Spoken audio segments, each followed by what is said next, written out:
This isn't going to go well. Ooh, that went well.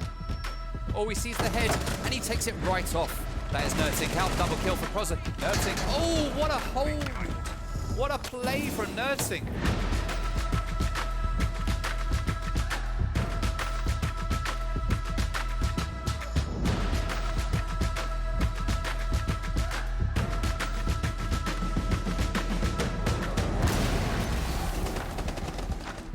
Oh, he takes down Saab Bomber at the window. Well played, well played.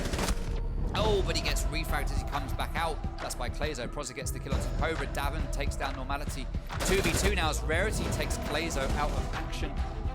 Normality finally gets a kill onto Davin. He gets a second onto Saab Bomber. Finally, Normality is coming into his own. Oh, he gets another onto Nerdtink. That SMG-11. Clazo gets down by Proza. Proza, I'm so sorry for not watching you here. Normality's going to push, and he takes the kill onto Josh C as well. And that hatch is going to get opened. It's not going to get trick successfully as Clazo goes for another kill, and he is successful. He gets the triple, but he does get downed by Kryptos at the same time.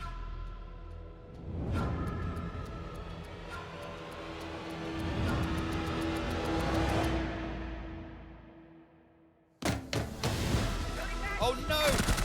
Davin gets a kill onto Netcore. Well played to Davin there for that flank. Joshy gets one of his own, leaving Ams and Proza in a 2v2 now.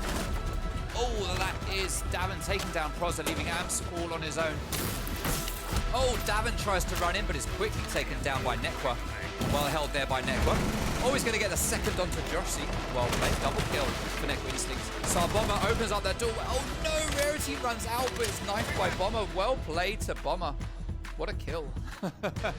Oh, 3v5 now, with Athena having the huge man advantage.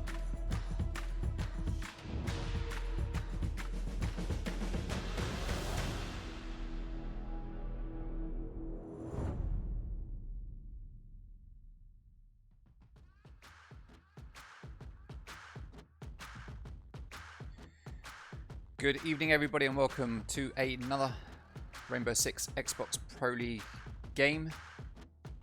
We are here to watch Mutiny versus Athena. Now, this is going to be a big one tonight. Athena have a lot to prove. They have only lost and drawn so far in this league,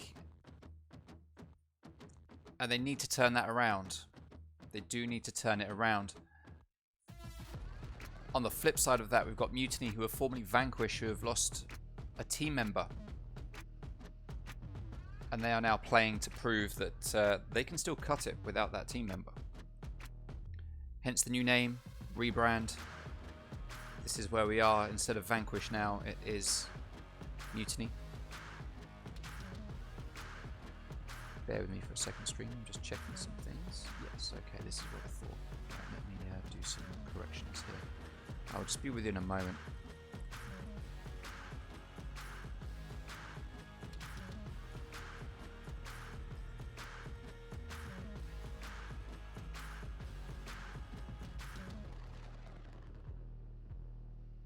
That'll do, I think. Okay. So, like I say, a lot to prove for both teams. Let's take a look at the community poll quickly, and let's see what Twitter thinks is going to be the result here tonight. Hey, Glossy, how you doing? So, we have Mutiny. 48% of Twitter favouring Mutiny to take the win. 31% of Twitter favouring Athena, and 21% of Twitter thinking we are going to get a tie here tonight. Mutiny, a lot to prove without their former IGL. Athena, a lot to prove, as they've been to pretty much every final for every league that's existed. They lost out to Scythe in the Nova League final on Saturday, 3-0, which is a big thing for them. They would have expected to do a lot better than that, that's for sure. And they have lost one game in this league and drawn every other one, so they will be looking to pull the win out tonight. Now let's take a look at the current standings. At the moment, as we can see on the standings, with all games played so far, we have Apollo and JPC right at the top of Group A with 12 and 6 points respectively. Scythe and Flex down there at the bottom with 1 draw each and 2 losses each. And then as we go to Group B, which is where we are tonight, we've got Athena right at the bottom with Mutiny right at the top. So Mutiny have a perfect record here of a win in every single game. So they will be wanting to keep that with the loss of their IGL and their new team structure.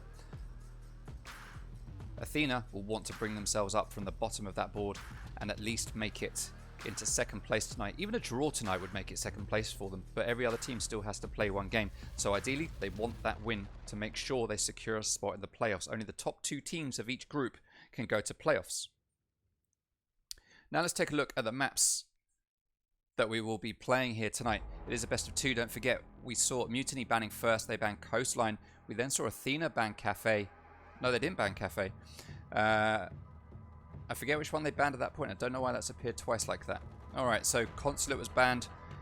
Oregon was banned. We then got a pick of Villa by Mutiny and a pick of Cafe by Athena, which left Theme Park just not being selected at all. Clubhouse was the other one that got banned, not Cafe. I don't know why it's showing Cafe. It's just stupidness. Stupidness. Alright, so Villa is the first map that we will be playing, and we will be seeing Mutiny starting on attack. Now, before we go into the game, let's take a look at the staff predictions, or team or match predictions. Let's just take a look at the map predictions. Tonight's game, we have Mutiny versus Athena, and there's going to be quite some controversy around this one. Athena have made some changes to their roster, and we have obviously seen a very big change for Mutiny. This is the first game that Mutiny will be playing in this league, or any league, under the title of Mutiny. We knew them previously as Vanquish. However, this is the Vanquish lineup minus Den. We now have the likes of MYR and just Toby looking after that team. Toby is the team rep, but I don't know who's taking over the IGL role. But this is going to be an interesting one tonight. Mutiny are going to have a lot to prove after losing Den from the roster. So it's interesting to see how this one's going to play out. Dylan, let's go to you first. What do you think we are going to see tonight between Mutiny and Athena? I'm going to go with a tie, and I'm going to place that down to the fact Athena haven't had the strongest run in this league. They've just suffered a rather humiliating 3-0 defeat, I think it's fair to say, against Scythe. Meanwhile, Mutiny, they are just recovering from the loss of Den. He was, of course, their IGL and their main man, and it's how costly that was. They also, of course, lost the XCL finals against JPC. Yeah. But it's how these losses to both these teams have affected them, and I think that they won't be the same as what we've seen before. So I'm going to say that it will be a tie, a very close tie. I think probably overtime or close to overtime on both maps, but I can't really see either of these teams having a big enough advantage to win 2-0. Okay. All right. Athena have made some changes. Clearly, they're looking to strengthen. No disrespect to you, Clazo. I mean, we don't know why some players are not in the team anymore, and it's not of our concern. But I assume Athena have made it because they feel they need that to move forward. So I assume Athena feel that the roster they're going to be putting forward tonight is going to be a good offering for them. But like you say, Dylan, we saw Athena lose 3-0 to Scythe at the weekend, and I'm pretty sure that the two players, or two or three of the players that have left the Athena roster, weren't even playing in that game, to be fair. So I don't think we can take that as a given that all of a sudden Athena is going to be a stronger team than what we're seeing in that final. Like I say, they haven't had, well, they've had no wins, actually. They've had 2 draws and a loss. So they do have a lot of work to do here in this league to start stepping that up. Mutiny on the flip side, we have an established roster that we've seen before. They did lose to JPC in the XL finals, but it wasn't a crushing loss by any means. They did very well on Oregon. JPC didn't absolutely wipe the floor with them for the rest of the maps. It was a close game, so they are looking strong. The question is, have they got what they need in order to take it to Athena? In the first game that they played against each other, back when Mutiny were Vanquish, it was a 2-0 to Vanquish, and this is still pretty much the same lineup, just minus Den. But Athena admits that they just weren't there on that day, and we know Athena can do better. So I don't know, this is a tough one. Based on history and just the what's the word I'm looking for? The form or the, what's the word we use? The report card for Athena. I would go for either a 2-0 Athena or a tie. I know I need to go with one of them. Just based on the performance that Mutiny put in against JPC, I think I'll give them the benefit of the doubt and I'll go with a tie for Mutiny versus Athena. Rarity, what are you thinking? I think Athena are just way too inconsistent recently. Like, they're either the most dominant team you'll see, or they just get slapped about by people you wouldn't expect them to lose to. Like, and the King's Region, Mutiny obviously have got rid of Den, and their new roster, played well against JPC. They obviously did lose in the end. They did very well in Oregon to get that 7-1 victory. I don't know. I feel like both teams are inconsistent, and I don't really know what to go for here. So I think I might agree with you and go with a draw just because of the inconsistencies I'm seeing. But I feel like one of the teams might play particularly well that day and take the 2 victory, but I'm not too sure, so I'm just going to go with a draw. Yeah, both teams will have a fair bit to prove. Athena will want to get back on top and show they're a winning team, and at the same time, Mutiny will want to prove that they can still be dominant. Let's remember that they were vanquished, they're taking over Vanquish's points, they are at the top of their group, and they're going to want to prove that going it without Den wasn't a bad move for them. So it's going to be a bit of a scrap fest between these two teams, I see it as tonight. Alright, and lastly, but definitely not least, Clayzo. What are your thoughts for Mutiny versus Athena tonight? Based on how I know Athena operates, with Saturday, with the 3-0, I have to say that I know Athena are going to come out swinging. I know there's going to be changes. They're going to mix it up and get ready for the game. So they're definitely coming out swinging. And they're definitely hungry for the win because, they haven't won yet in this league. They've drawn twice and lost? Yeah, 2 draws and a loss. That's that's not Athena, is how we know them.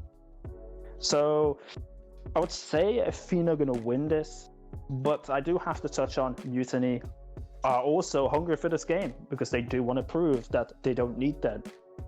And they do look good. Against JVC in the final, It wasn't a walkover like you said. That was a close game.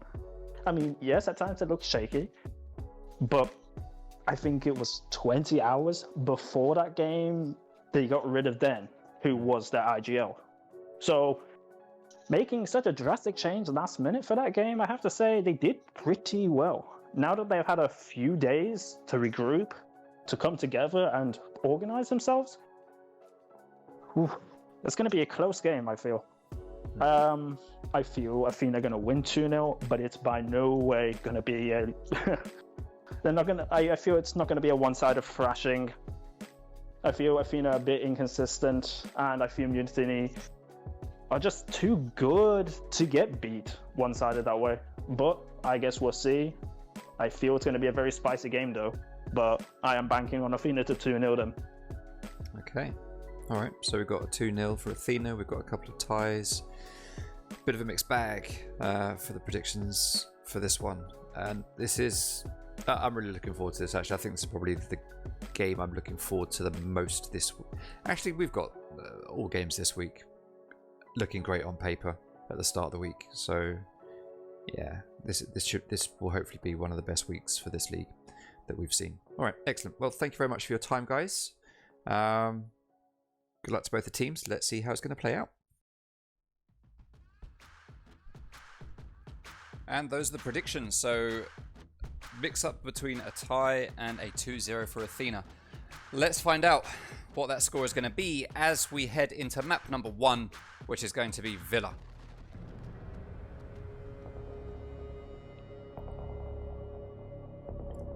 I mean, in reality, I have loads here that I just don't know what to expect. I've made my predictions. I'm going to stand by them, but at the same time, I just don't know. I just don't know. This is going to be a really tough one to call. So Athena are going to be defending first, which means that they will be banning first.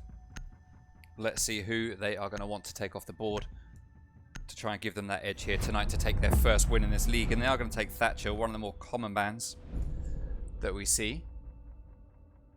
I don't think we've actually had a single map where we haven't seen Thatcher banned, to be honest. Bless him. I think he is actually the top banned attacking operator right now for the league. So that people are aware, we do not have Zero in play yet.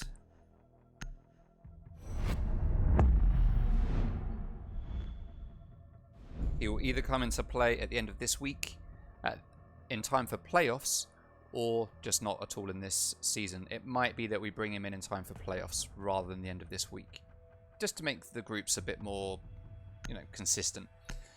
Also, Tachanka just will not be allowed whatsoever until the end of this season. And that's a sledge ban coming out from Mutiny, which isn't a big surprise. We've seen them ban Sledge often on this map. He takes down castle barricades, so by putting up castle barricades we will expect to see Mutiny play a lot of castle here.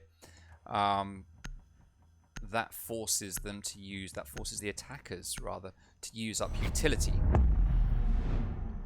Now I've made the wrong, oh no, Sledge, that's correct. Thatcher, that's correct. And then for Athena, we are going to get a clash ban. Now I don't know that we actually see, never saw Vanquish play Clash that much, so I don't know why they think that we have to worry about it now we're playing against the new lineup, but let's see anyway. As Athena are going to start on defense, and they are going to go to Aviator and Games first. Like I say, looking for their very first win here in the league tonight. Mutiny just looking probably not to lose. They're not going to want to draw. They will want to win. They just won't want to lose because they can't afford to. Well, they can afford to. To be fair, they can afford a loss. They just really need, if they just get one more win this week, next week, or the week after, they secure their position at the very top of Group B. We're going to see Nerdsync coming off Valkyrie and going to Ella. That's pretty big. They just need to win one game to stay at the top, and no one can knock them off that top spot. But they can still be brought down to second place.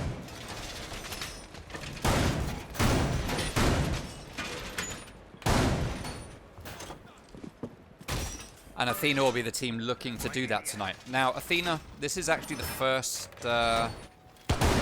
time we have seen a team wait until the very last moment to do their map bans. Athena have wanted to keep maps a complete secret until pretty much 45 minutes before the game.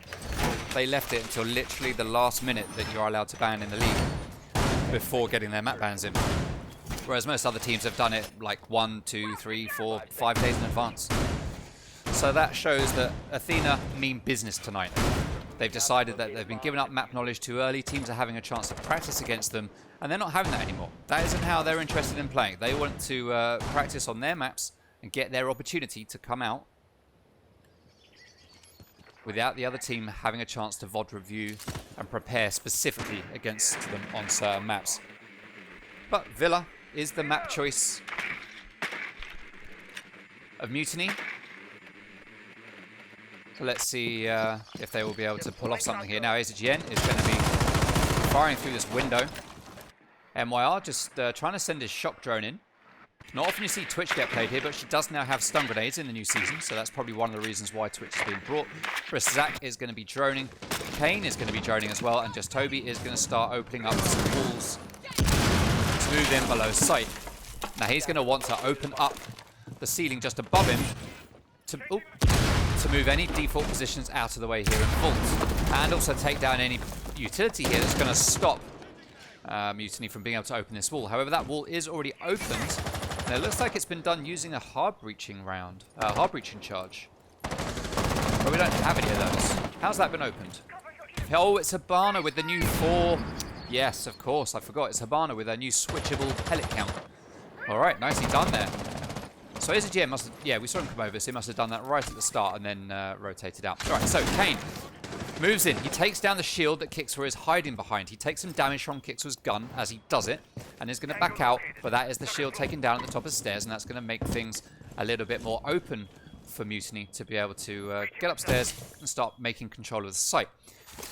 We are going to see MYR going onto that window. That is Liquid window. Sarbomber's going to take a couple of shots, then back out, and he goes down to literally 1 HP. Oh, that's almost a huge loss there for Athena. Sarbomber playing on Legion, who just gets stronger and stronger as the game goes on. Almost out of play in the first minute and a half. That's one goo mine taken down. as we see Tsar Bomber do some damage to MYR, but he's not going to take any more. If he takes any more, he will just basically be dead. And we can now see that the boys from Mutiny are making their way upstairs. Kickswat has been downed and finished off by MYR, as AZGN just peeks into all the default positions, looking into the vault.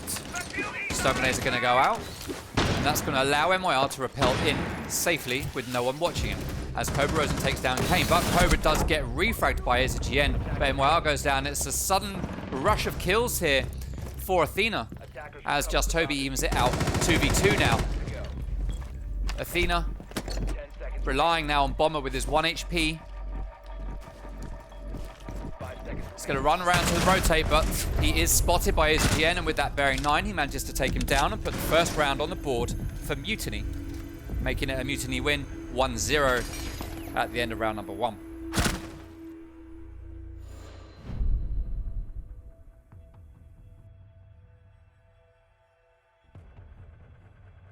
So a big round there.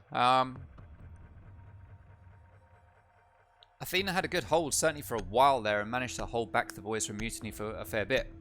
But they just managed to break through those defenses and just force their way into sight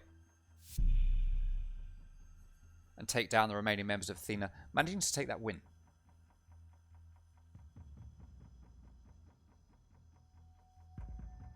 So Athena are still able to go back to Aviator and Games, but they're not going to just yet. They are going to head over to Dining Room and Kitchen instead. They're going to bring Oryx, which might fool Mutiny into thinking that they are going to be playing upstairs, because obviously, you know, you use Oryx for jumping up through hatches. That's his party trick.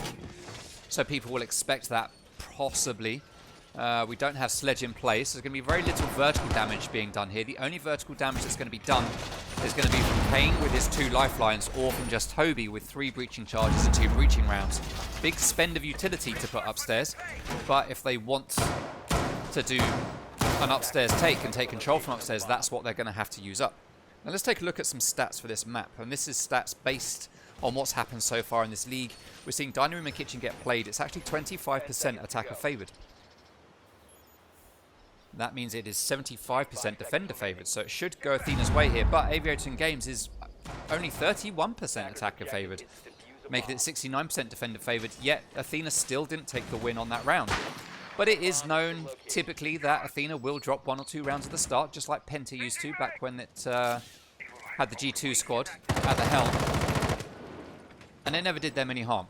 So let's see what Athena will be able to do here. We've got Kix and Cobra playing upstairs as Legion and Goyo, Oryx rather, sorry. Just doing a top floor hold. We've got no castle in play, so they are quite exposed from the back if anyone decides to attack from the Aviator side. But at the moment we are just getting a push mainly from this right side of the, well, the north side of the map. Zach is going to drone out Legion. That drone is going to go undestroyed, but Kickswad does manage to pick it up as he rotates into Trophy. Tsar Bomber taking some damage downstairs. We can see 3 players are down here already attacking. Zach making his way down as well. And it looks like Mutiny just aren't really going to bother too heavily with the top floors. NerdSync comes upstairs as well, but AZGN drops down. And we are now getting an attack right here through Laundry. And just Toby's already in, but pretty much everyone's off site. Tsar Bomber is taken down. We're going to need to see Athena switch around here and just drop into site to take control. That is Diffuser dropped at the hands of Cobra Rosen. As just Toby is down, that's the second for Cobra. Taking down Kane. Flurry of kills yet again for Athena. Leave us in a 2v2 now as Cobra is down but not out. That is behind the bomb. MYR won't be able to go in and get that kill. Oh, he will be able to now as he takes down NerdSync. That's 2 for MYR. No diffuser in hand. Kickswild takes down AZGN. It's 1v1. MYR very low in health, and the diffuser is slap bang in the middle of sight with 1 minute still remaining.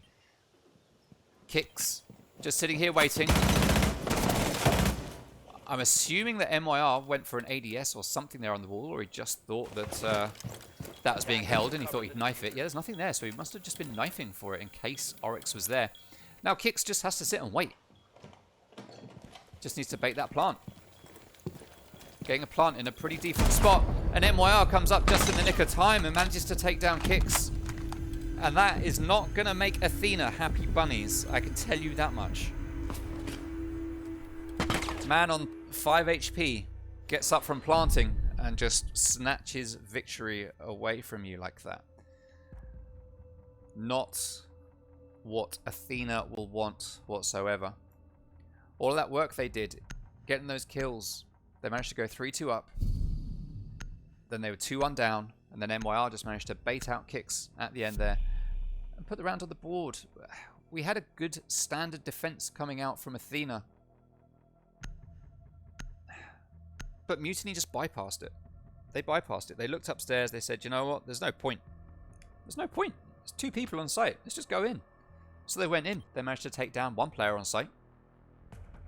Managed to get full control of one part of it. But then Athena managed to get back into site. They rotated out. They had the hatches open. They could get back in very, very quickly, which they managed to do. And they managed to drop bodies. But they just lost too many of their own.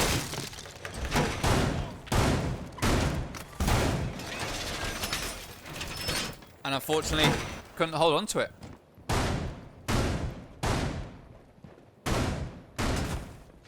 Right, so we are going to go back to Aviator in games. We've seen this site get played once already by Athena. As we just saw in the stats, 31% attacker favoured. Yet the attack has won it 100% of the time so far. They've only played it once, so that kind of makes sense.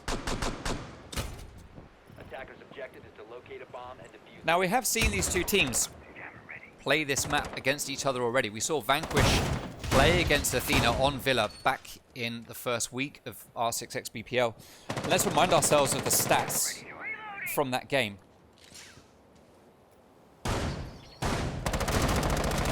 Bear me for a second because I'm going to sneeze and no one needs to hear that.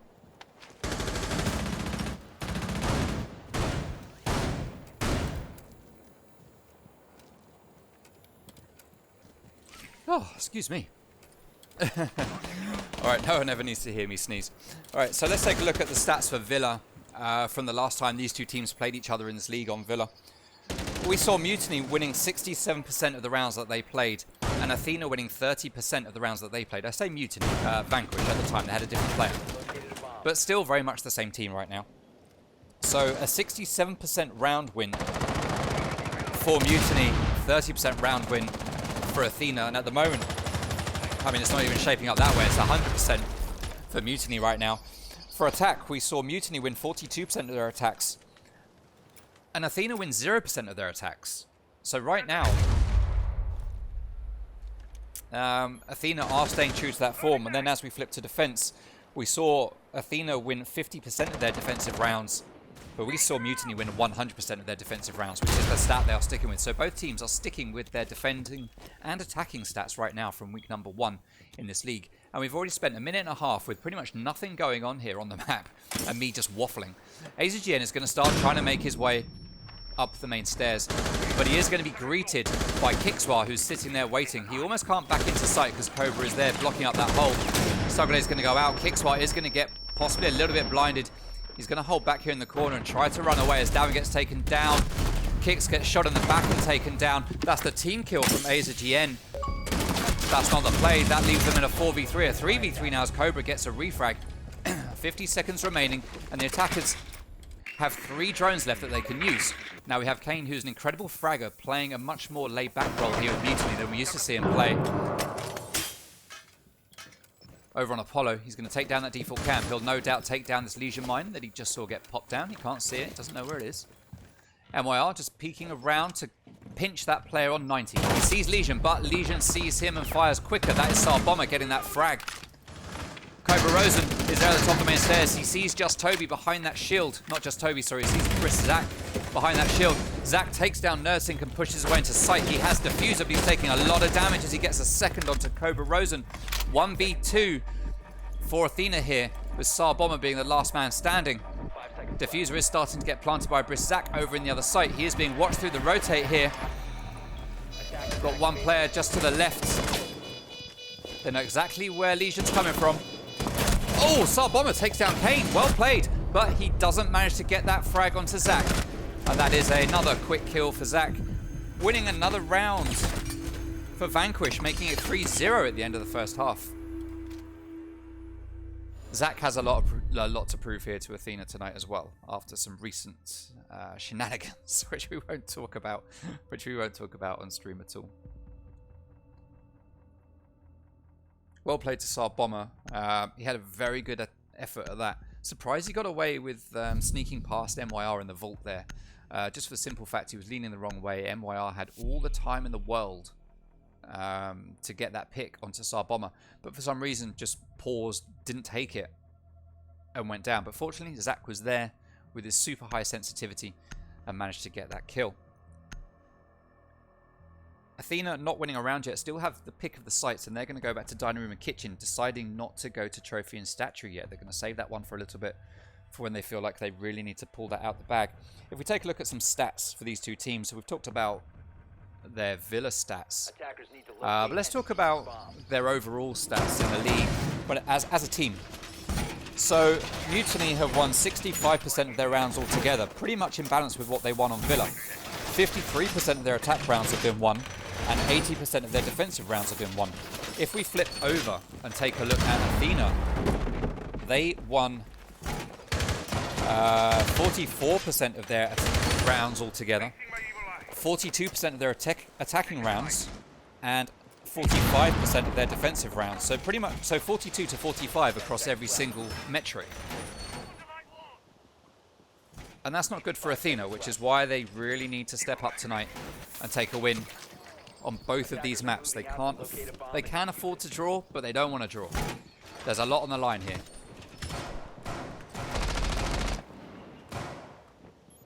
Alright, so again, we have one or two players sitting upstairs. It is Cobra and Kix. Nerdsync is playing over here in Aviator. Just sitting, waiting, checking cams, seeing what's going on, coming off cams. Kix holding that master bedroom. And it looks like we are going to get slightly more of a top floor take this time. Or at least the attempt to from Mutiny. Oh, and straight away, Chris Zach takes down Kix. He takes down a second on that window. Oh, yeah, second on that window into study. That's Nerdsync out. This is not going well for Athena right now. Saab Bomber going to be checking his cams. Down on site, Cobra Rosen just playing upstairs on landing. The only player left on the top floor is going to get droned out. He's going to get shot at. He's not going to take any damage, and he's not going to give any damage either. As Cobra's going to back out into the bar or games room. Saab Bomber still on site. Davin's still on site. Ideally, we need to see Cobra start to make his way back. Unless he thinks he can get a cheeky flank onto Mutiny here, which it looks like he does think he can. He's going to pre-fire just to make them think. Valkyrie now has impacts. This I did not realize.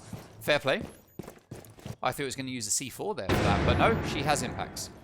Right, so MYR is going to be repelling outside this window, which leaves Davin a little bit stuck here. Now, he could lay down. He's going to give the pings to his teammates. He could lay down and possibly go for a kill, but oh, yeah, MYR's just covering it. If he went for a lay down now, he might get away with it. MYR is going to move to the side. Davin is just going to hold that position as Kane's at the bottom of Astro. Cobra is just there. Does he realize that Kane is there? He does now because he's taking some damage. He's going to lay down, go for the drop shot, but Kane reads into it and does manage to get that kill as Davin takes down MYR eventually on that window. Saab Bomber is going to sit here in the bicycle storage, just waiting for the push. 50 seconds remaining. Just Toby looking through the holes in the top. Kane starting to make his way in. With one player down below in the basement. That's Davin coming up for the flank, but Toby upstairs on the top floor manages to get that pick. Saab Bomber, last man standing, gets taken down by Kane. And so far, that's a perfect 4-0 to Mutiny. As we go into the last two rounds of the first half, and this isn't what Athena need to be pulling out the bag at all. Trophy and Statue is finally going to get played by Athena, and hopefully this is where they will be able to see things turning around in their favor.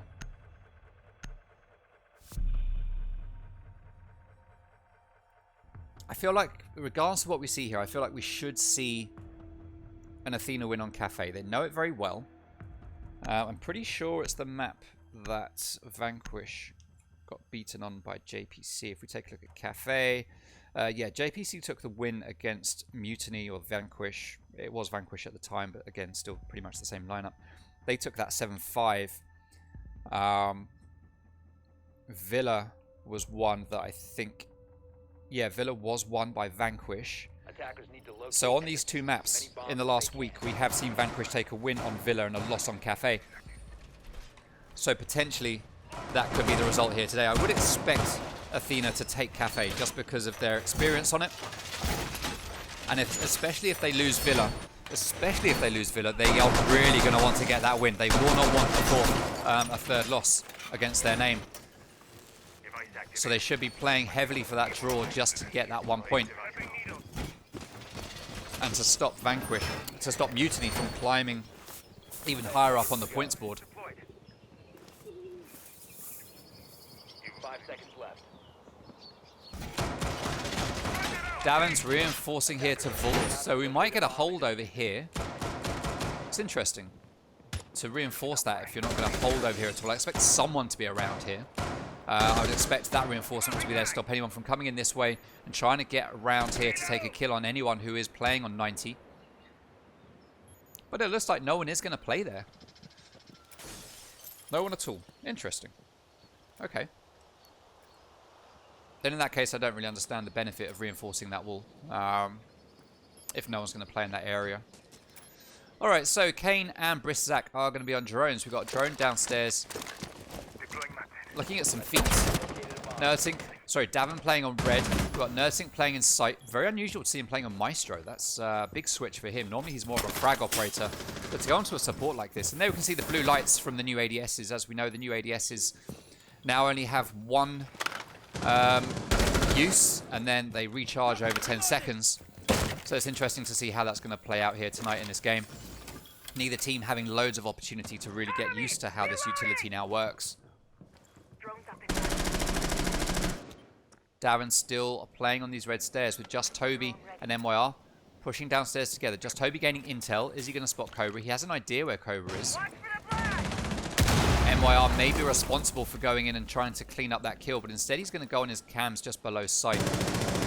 Try to move the defenders out of position so that his teammates can get that main wall open. And there goes the Hibana X Kairos.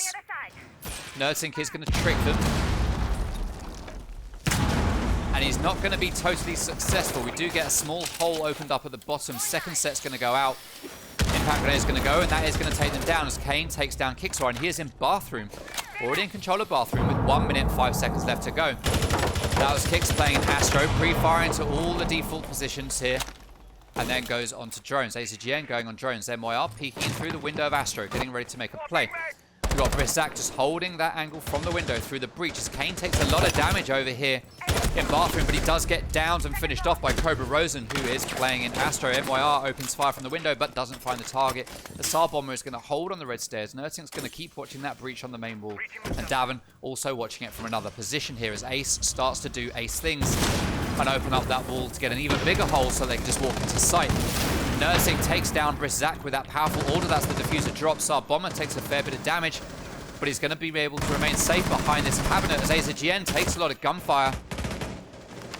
Stun grenade goes out. It's just Toby's in the gunfight as well with a player up here in Astro. That is the Jaeger. Cobra Rosen just sitting tight, holding position while Nursing gets another kill. Cobra takes the man down and a third.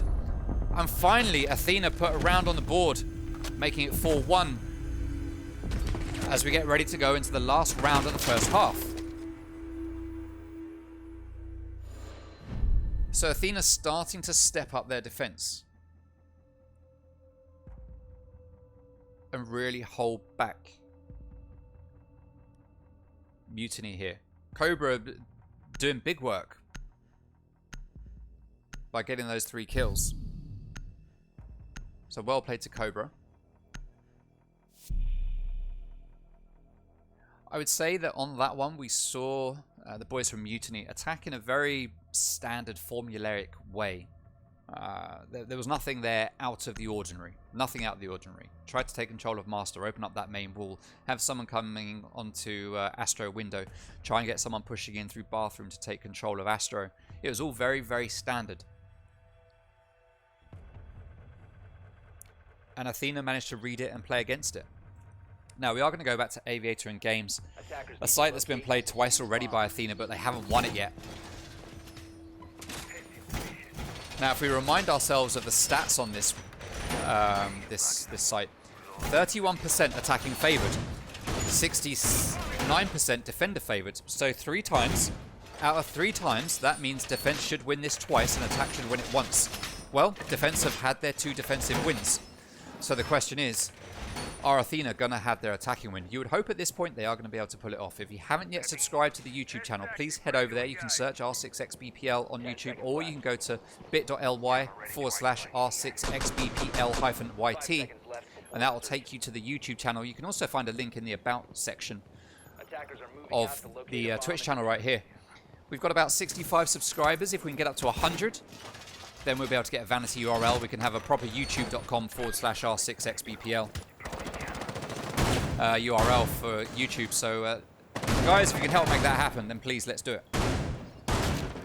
Chat as alive as Athena. Yeah, chat's pretty quiet tonight. We've got around 30 people in, but not many people just interested in talking, I guess. Alright, so Cobra Rosen is going to be playing around on a landing, making his way towards the master bedroom, just waiting for a push to come from there. We need to see less peaks coming out. I say less, we saw Nerdsync earlier, probably peeking, well, obviously taking a peek out of this window onto master bedroom, and that's how he went down to Brisk Zach.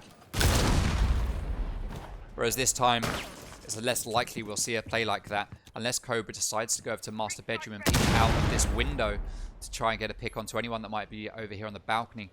Zach is sitting there on drones, just waiting for such a play, but it's not going to happen, as Nerdsync is going to be sitting here with the C4, waiting to electroclaw this wall. That's utility from down below from just Toby, so they can look upstairs. Davin is very close to the firing line. Kickswell's going to have a cheeky little look. He's going to do some damage to just Toby, but he's not going to get the kill. He takes a bit of damage himself, but not as much as Toby. But there are 2 players down there, so Kicks is going to focus on that one player, not realizing that Twitch is just on the other side of that hole. But Kickswell manages to escape with his life as AZGM backs out from Nickel window and MYR goes up to take his place. That is a beautiful hole there, being able to look right into sight. Very easy to catch the rotate on that, as just Toby takes even more damage from up above. He's going to go on his drones. He might be slightly exposed there, I'm not sure. MYR just chucking in all the stun grenades and takes down Cobra Rosen as Cobra tries to run away. Zach has diffuser. He's going to try to start opening up these walls any moment now. He's going to have to use that utility. He's going to drone first with 50 seconds remaining.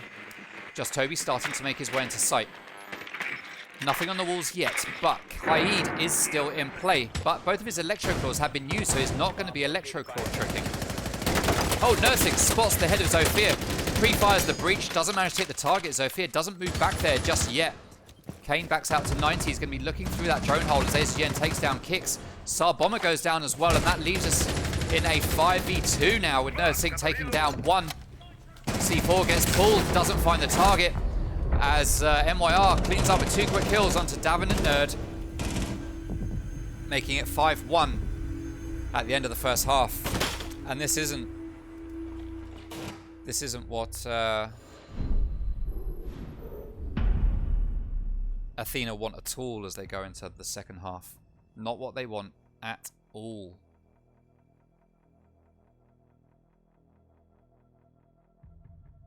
Now again, let's take a look at some stats from these 2 teams. We are going to go to Dining Room and Kitchen first as we switch sides.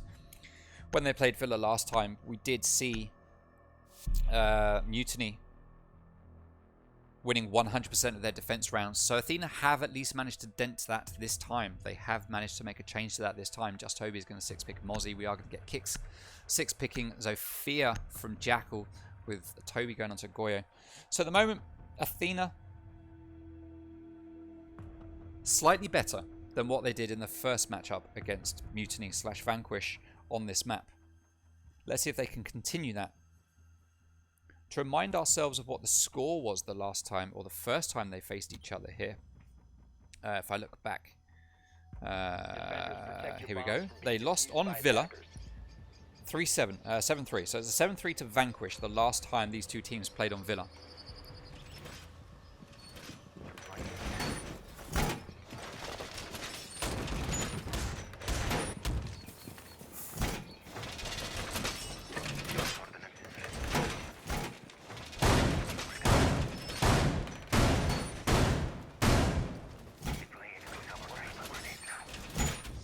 Alright, so Dining Room Kitchen, first site to get played here by Mutiny. We have...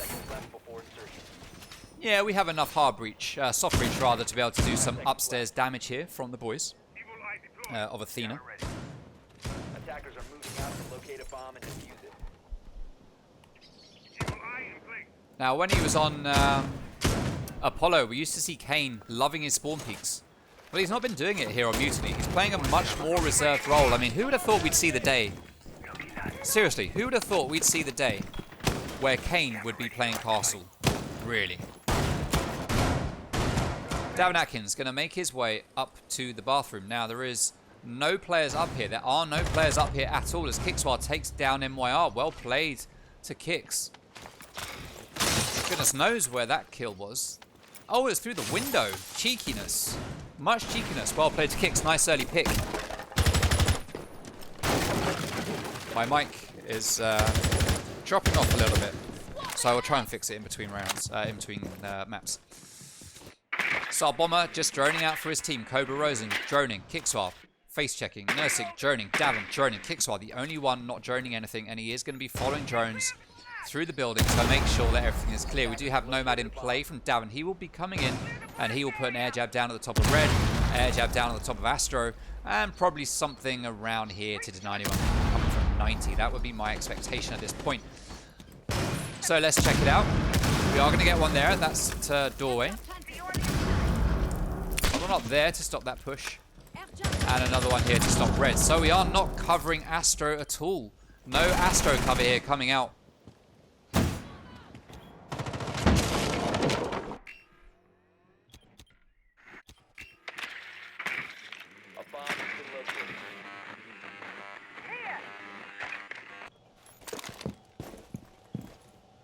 Alright, sorry, I had to check something there. Sar Bomber's going to make his way down Astro stairs to get towards site. Start getting ready to push in and plant that diffuser.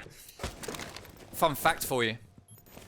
As a team, Athena have a total of 3 plants in this league. 3 plants. Mutiny have a total of 9 in all of the games played so far. Just Hobie taking a whole lot of damage. He's going to be sitting here in sight, waiting for someone to push in through that breach hole that's just been made. That needs to be droned out. Zach takes down Davin though. 4v4 as AZGN is watching that hatch for the jump. Zach just sitting here behind the bomb chassis, waiting for someone to push in with a very good angle. And he does not manage to get that kill. But Cobra Rosen takes down Just Hobie. That's a 3v4. Zach does take down Bomber. AZGN is sitting here on site as Kickswar goes down. He's going to be able to get himself up. Cobra Rosen takes down Zach. Kane is dead too, and AZGN, last man standing. He manages to take down one, but Nursing sweeps in just at the end of the round and gets that pick. And Athena put a round on the board, making it now 5-2.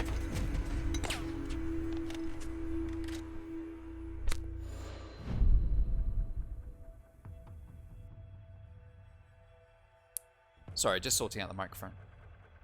Trophy and Statuary is the next site to be played by Mutiny. Let's give you some more fun facts as we look at the scoreboards. Cobra Rosen currently top fragging for Athena. On Athena, probably no surprise, but Nerdtink has the highest KD on Athena in this league with a 1.43. And then on the side of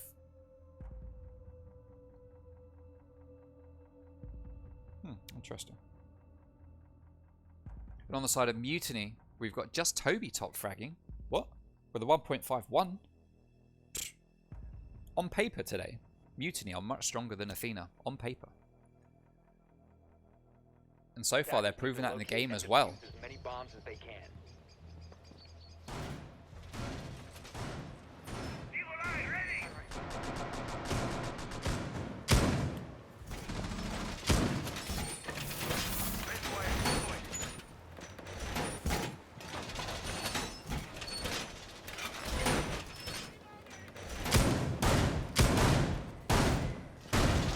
Alright, so Trophy and Statuary. This site we saw get played once by Athena on defense, and it was the only site that they managed to win. Let's see if the boys from Mutiny will be able to pull out that same trick. and make this a site that they're victorious on. Attackers' objective is to locate a bomb and defuse it.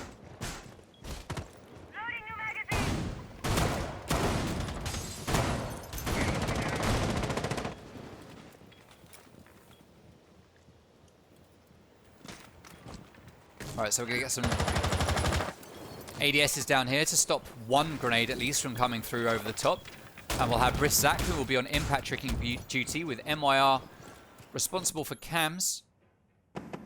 That's an interestingly placed Valkyrie cam. That's going to be very easy for people to find. And we'll get taken out. MYR taken down from below. Great work there. Sorry, not taken out, but hit hard from below. Great work from Athena, opening up that spot and doing enough damage to MYR to make him go out of position. A kill would have been nice.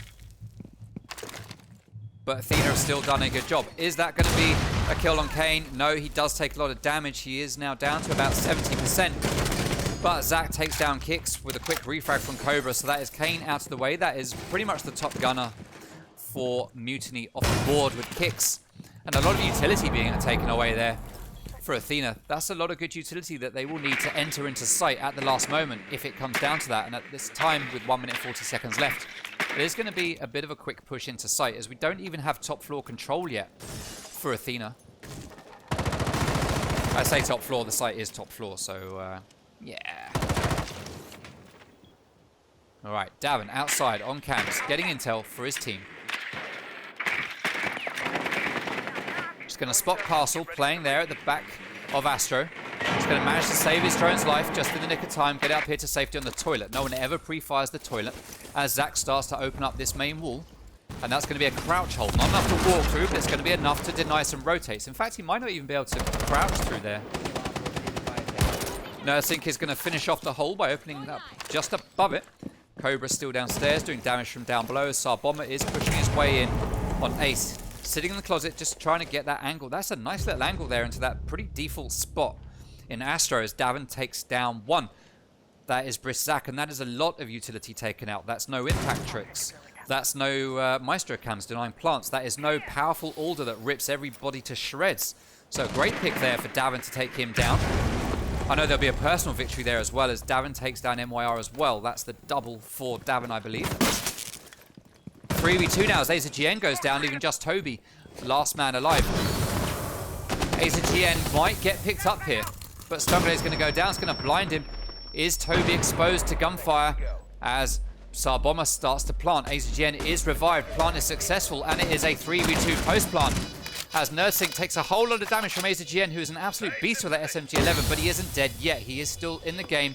35 seconds remaining for these two teammates on Mutiny to do some work. They do not know that just Toby is coming in behind. That is Ace taken down. He's not dead, but it doesn't matter. But he can act as a human drone. Not anymore. Is Toby going to hit that diffuser? He is going to start to hit it.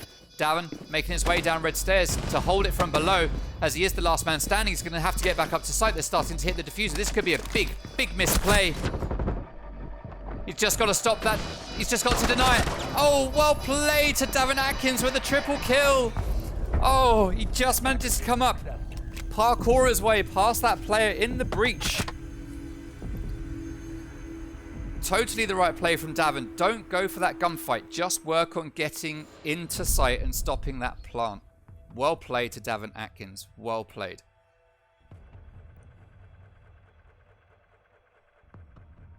Alright, Trophy and Statuary to be the next site. We've just seen it. Mutiny got very close to it, so they're going to try it again.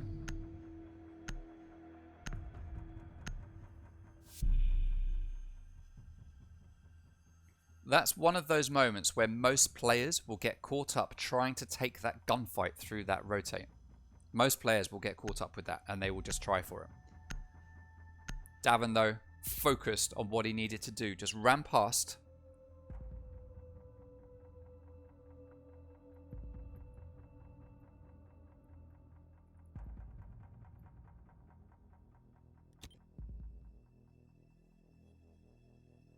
Defenders, protect your bombs from being defused by attackers.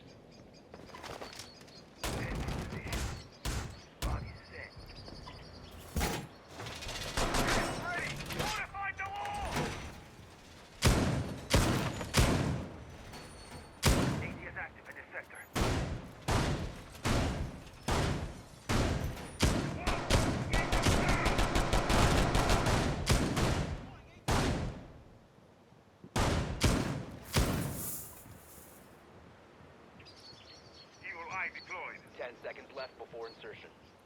Stay clear of ADS. Door barricade deployed. 10 seconds remaining.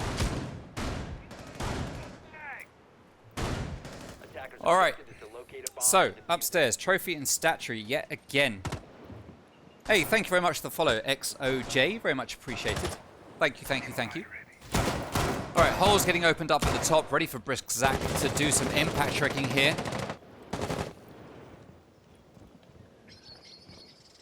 Davin Atkins playing on Nomad again. Got one player down here, that's Kane, waiting for someone to make their way in. He's going to be watching this angle into the bathroom that a lot of people come in from. But Davin at the moment is looking here into bicycle storage rather than this little room here. Kane's going to start moving his way forwards, just waiting for someone to be downstairs. Now we have no one else downstairs and no one in the basement. Oh, we have MYR in the basement. Sorry, I just missed that. Kicks starts to open fire onto Kane. MYR will take this opportunity to come up to try to get that flank. But Cobra Rosen is coming in, and he's going to put a breaching charge on the wall to the left. Is MYR going to know what's going to happen here? We can see that Ash is going to get taken down quick time with a beautiful headshot from MYR as that drone gets finished off. Kickswar is going to start to zone in on trying to take down MYR, but Kane is still over here. Davin needs to... Yeah, okay, so Davin thinking about using his utility, but decides not to. Athena right now not quite sure what to do. They know that someone's creeping around downstairs, but do they know that Kane is still up here? He's likely to get droned out any second now if Nerd stays on that drone. But Zach takes down Kicks, leaving us in a 5v3. And this is looking very good for Mutiny right now as they take down Davin as well. That is Kane, the two players roaming around on the first floor and basement, just doing a lot of work so far. Taking down 3 players, not allowing... There we go, there's another. C4's going to go out, but it's not going to find Nerdsync, who is the last man standing. This is the kind of situation where we expect some players to just jump out of windows, especially the likes of Kane. Nerdsync takes down just Toby, as MYR is going to be patient, waiting for Nerdsync to come down for that diffuser, but he's not going to. He's coming to site here. He's going to open up a punch hole, but AZGN is laid down here as Nerdsync backs out. 30 seconds to go. Nerdsync needs an ace to win. If anyone's capable of it, it's Nerdsync. But 25 seconds, I just don't see this happening. He'll be taking time to talk to his team. 15 seconds left. And talking about how they're going to attack the rest of this. As Mutiny find themselves now going to match point. Nerdsync just trying to get a pick at the last moment. He's got the time. AZGN's going to come out and go for it. But MYR manages to get that kill. And pads his stats just a little bit more.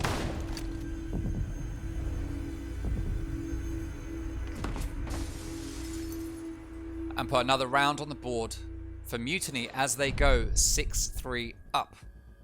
If they win this next round, Mutiny pull off the exact same result on Villa that they pulled off against Athena on day 2 of this league.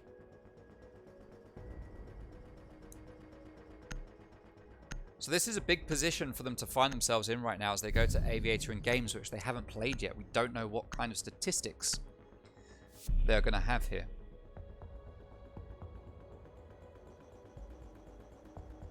I mean, I could look it up if I went back in time. Let me go back in time and I'll tell you. So, Athena versus Vanquish on Villa. Vanquish started on attack rather than defense. They won all 4 of their attacking rounds, which we heard earlier in the stats. This time, they've only won 1. So Athena are looking much better this time.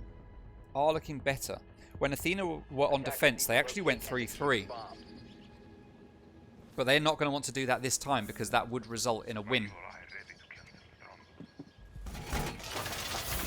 for Mutiny. So Athena need to get the next 3 rounds. Hey, someone from North America in the chat. Welcome, my guy. Welcome. You on East Coast? What time is it? 1:30. 6 hours. Okay, so you're not quite East Coast. You're sort of central-ish, I guess.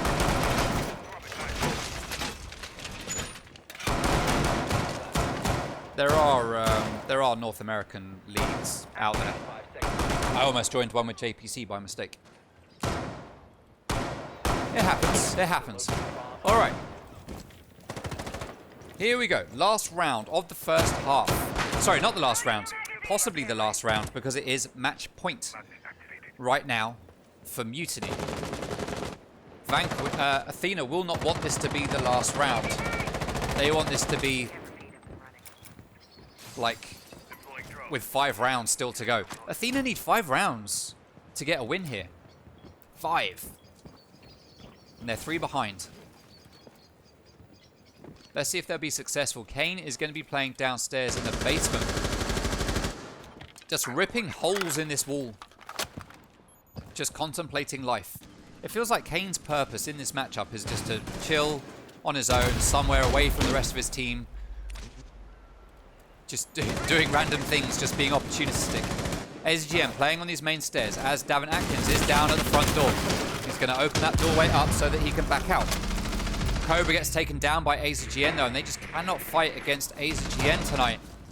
AZGN is a great fragger. He's going 10 and 4 right now. He top frags most of the time. He has the highest KD right here, right now, with a 10-4. Yes, there are 2 other players with 10 kills, but they've got 5 deaths and 6 deaths. So AZGN is just absolutely popping off. And he is also carrying impacts. Interesting. I'm going to miss having C4s on Valkyrie, that's for sure. Alright, so Magnet gets spotted and taken down by kicks. Sar Bomber is going to be joining as Kane takes down Davin. Utility is going to go out, it's going to get sucked up by a Magnet that had ironically been pinged. X-Pyros is going to start opening up this wall, but the impact trick is going to be unsuccessful. Now that we could go for a second set of X-Pyros as Kane is taken down by kicks. We could go for a second set of X-Pyros, but now there's a hole at the bottom. That can just be impact tricks again through that hole that was made originally. There we go. That's why that's not the best move to make. I know that if you put all of them there at once, the impact trick is going to take some down. But still doing it that way, the second impact trick is guaranteed to take it. I guess at least you're guaranteed 1 hole. 4v2 now. Sar Bomber takes a load of damage, does get killed by Kaid. That's MYR with the double. Diffuser is dropped. But Nursig is going to manage to down MYR. He's not going to finish off that kill just yet. He's going to peek and wait for the inevitable refrag or res. He's going to go for that kill. He wants to pad those stats. He takes down 1. And that is it. Mutiny take map 1. 7-3. Just like they did the first time.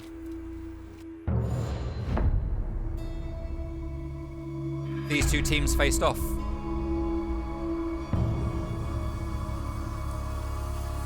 Well, what a map for Mutiny.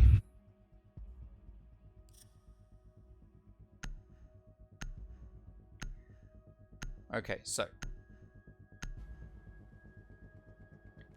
let's head back to intermission time. Let's take a 5-minute break.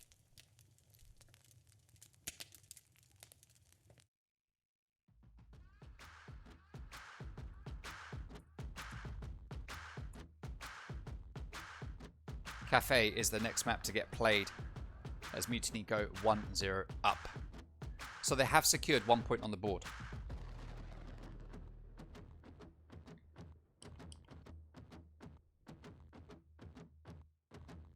Let's remind ourselves of the community poll for tonight. The community poll, 31% of people pitched Athena as being the winners. So those 31 people are already wrong, unfortunately for them. 21% of people calling for a tie, 48% of people thinking that we will see a Mutiny win. So Mutiny are the favourites here out of the 2 results that are remaining. Now the next map we are going to play is Cafe, as you see at the top of your screen. So let's switch that over. Let's get the right teams. We are going to have Athena attacking first in regulation and overtime if we get to overtime. So Athena picked attack for overtime, which suggests to me they believe attacking is the advantage for them. So by starting in regulation on attack, I'm expecting to see good results here on Cafe from Athena.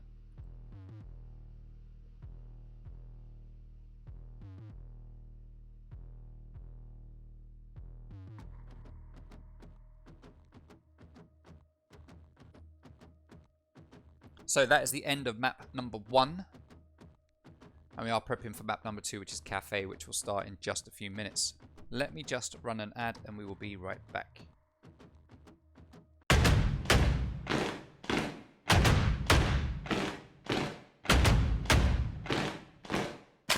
One of them is Jacob Booty playing on Sledge, watching the left side. We've got one watching the right side. C4 goes out. Oh, what a kill for Cobra Rosen. Nomad is there waiting to get the frag as he's distracted. Josh D takes down Ease, leaving him in a 1v3. He manages to take down Ash. That's the triple kill.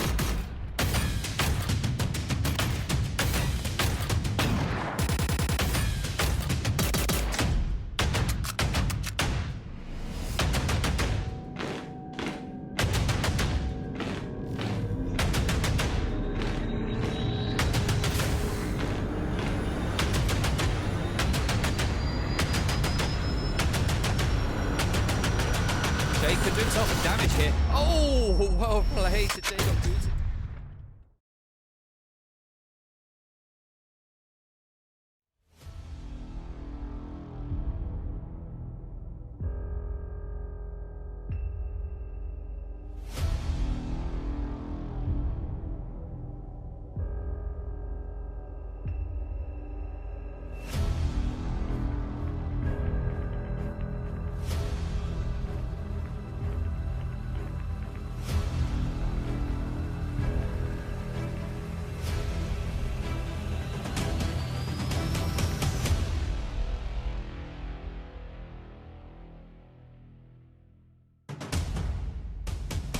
Reach in.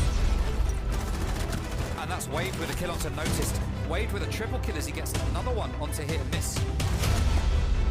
Clash comes in, puts the shield on the back. Wade gets the drop shot. Windows right now, Metal with a lovely shot onto Adam. Question how that was actually a headshot into the shoulder. It's Metal with a double right now onto Den. Blue's only going to get a replay onto Rarity. But that is Neko triple already. Neko's going to save for a sack. Oh, Neko with an ace! Oh, what an ace! Ways is going to run away. You realistically should have come with the kill. The C4 also goes out. Callie's very weak. Sway's going to turn around. He's going to find one. No, he's going to find two. An excellent play from Sway, making up. Which was actually that is a triple kill. I didn't even see.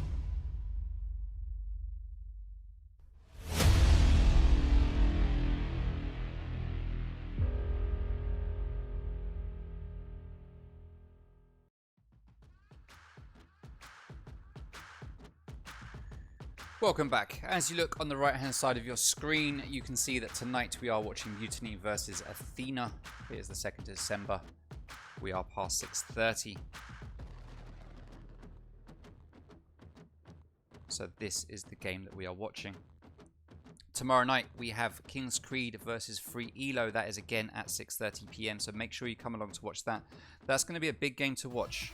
King's Creed have got a whole new lineup.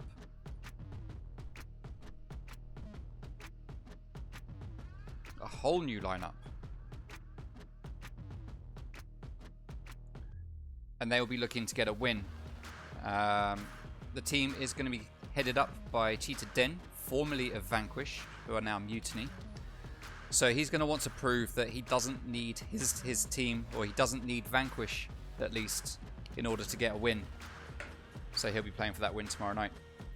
And then on Saturday, the 5th of December at 2:30 PM, we have Scythe versus Flex. It was supposed to take place last night, but due to the new season coming out and time it takes to download, we could not play the game last night, so that has been moved to Saturday at 2:30 PM. Both teams are ready to go, so let's head over to Cafe and see if Athena will be able to do what's necessary to take a draw here today, or if Mutiny are going to be able to completely close this game with another win, making it 4 consecutive wins in this league, which has only been achieved so far by Apollo. No other team at this point will be able to achieve it. No other team. Alright, so Mutiny are defending first, which means they ban first. They banned Sledge last time. They are going to ban Ying this time. Davin does love Ying, so possible counter ban there.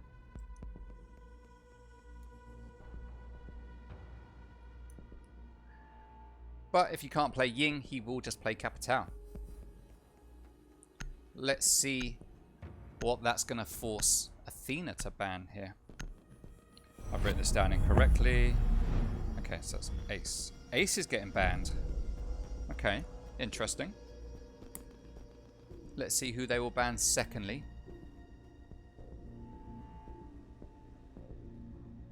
So that's Ying, Ace, yeah. Now we're going to ban the defender. They banned Clash last time. They're going to ban Clash this time. So no change there for Athena. And last time we saw...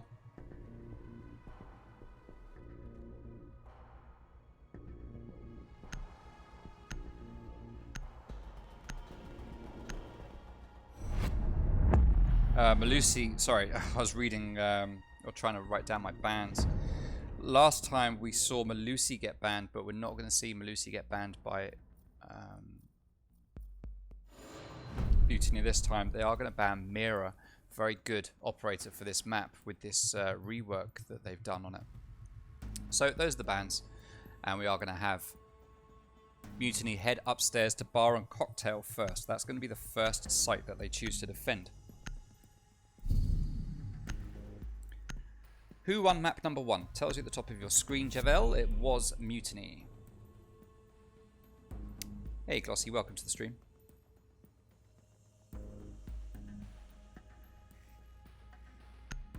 Other league? Other league? What other league are you playing in? Kitchen and Kitchen is going to be first instead. They have 6 picked. They've been big brained. They've 6 picked Bar and Cocktail and gone to Kitchen Kitchen instead. Okay. But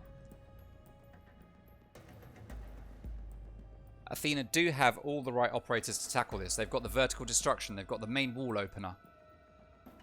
Do they have Kane? That is the question.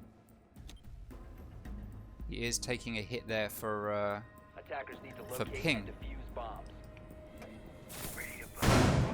Alright, let's talk through some more stats for these two teams now.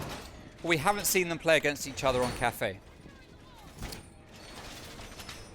Not in this league, at least. Now, like I said, at the weekend, we saw Vanquish beating JPC on Villa. They just beat Athena on Villa. But we did see Vanquish, or Mutiny as they are now, lose to JPC on Cafe, which is the map that we are now seeing them play. So, could it go that way here tonight for them? That is the question that nobody is asking, but I am answering it anyway for you. Let me talk you through some team stats. Now, I mentioned earlier that... Athena have a total plant count of 3 in this league, while Mutiny have a total plant of 9. But let's take a look at some numbers like Team KD, for example. So, the Team KD for Mutiny is 1.37. The Team KD for Athena is 0.89. The Team KPR for Mutiny is 3.53. While the Team KPR for Athena is 3.06. And there is that early kill onto Kicks. Coming out from MYR, who's playing around here in lobby. Now, I didn't actually see how that kill happened. Where are the bodies? So MYR is playing around here. There it is. It was a peek. A filthy peek. Not enough to class as a spawn peek, though, because... it happened quite a bit into the round. That is most unfortunate. Most unfortunate, but well played to MYR. Alright, so Zach is going to be getting onto main cams and watching Ash just open up the wall. Ash, take down your default cams. Cobra, you've given all the intel away to the team. All the intel away to your enemies. Sledge is going to start doing the damage from up above. That is Davin Atkins. You don't often see him on Sledge. Normally you'd see him on someone like Nomad, but he is going to be playing Sledge here this time. We now have no denial on this hatch. And Cobra is going to try to... Well, Cobra's not going to open it. Nursing is going to open it, while Cobra just dances around on the table and then starts to look for holes to get killed. Now, MYR is going to take a little bit of damage as he goes up to that wall that Cobra... fires his breaching round onto. MYR fires a couple of bullets back after taking a slight bit of damage, but he's not going to hit Cobra. Not going to do anything. As we have a player... Oh, this is risky. Did we just see... No, we didn't. Okay. I thought for a moment there that AZGM was actually out here, but no, he was in here.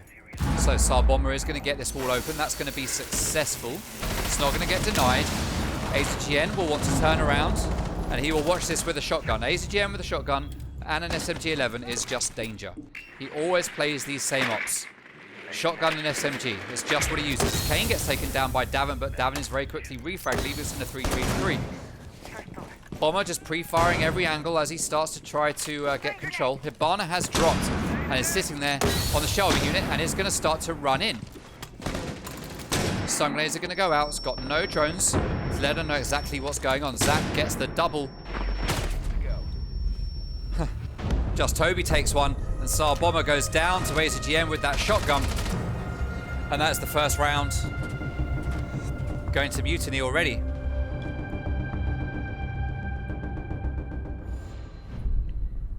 I don't know what's happening with Athena and Intel at the moment. You've got Cobra just letting default cams stay up. You've got what looks like a slight lack of knowledge of where Mutiny are playing. Even though AZGN, I'll be honest, he pretty much always plays behind that bomb. And he always uses the same operator. If you see Mute or Smoke on the Mutiny lineup, it's going to be AZGN. You know he's going to be SMG-11 shotgun, and he's going to sit up close to those doors.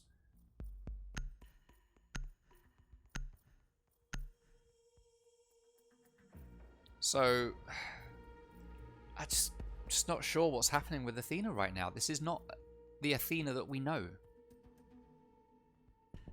Something is amiss. Something is amiss. Attackers need to locate and defuse as many bombs as they can. Alright, so Reading Room and Fireplace is going to be next. AZGN is going to open up the standard rotate. MYR is going to get upstairs. Are we going to see a pretty standard setup here of shield, reinforcement, reinforcement, rotate hole. We've got castles, so we might see a castle barricade on this doorway here. Castle barricade up on this doorway here. This hatch that we can't go onto because Siege doesn't allow it, that will get opened as well, most likely with a shotgun from Zach. There we go. 5 seconds left before insertion. Zach not quite sure what to do. Not going to put any more castle barricades up. He's got none left in his pocket, so he can't. We've got the standard one there. Where are the rest of them? So we've got one here on entry. Not sure where that last one is. We've got 1,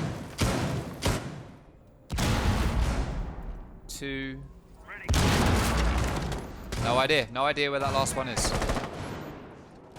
Now, I was very confused when I read in the notifications on the main menu of the game after the new season downloaded that it said rooftop hatches are going to be reinforced. And then I come into Cafe and they're not reinforced. Just Toby takes a load of damage. Down below. From the window, it looks like. What window is that, though? Oh, a skylight. Okay, fine. An angle I wasn't aware of. MYR is going to pre-place a C4 here. Oh no, he's going to wait for intel before he puts it. There it goes, it's been placed. Is he going to rip it just yet? Davin Atkins is about to die to it if he's not careful.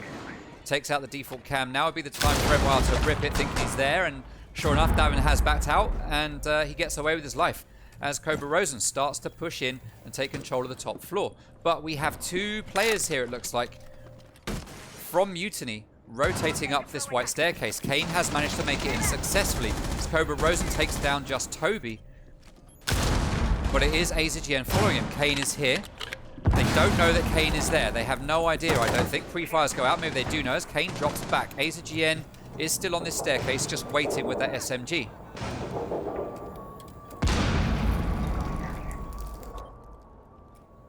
MYR is going to be playing on site now with Kane heading down to the window, looking here up onto heaven, waiting for someone to come out of that doorway to try and get a pick. But Kane does hear a player up above him. It is NerdSync. NerdSync doesn't know Kane's down there, but Kane knows that someone's up there. Cobra and MYR get into a bit of a gunfight here.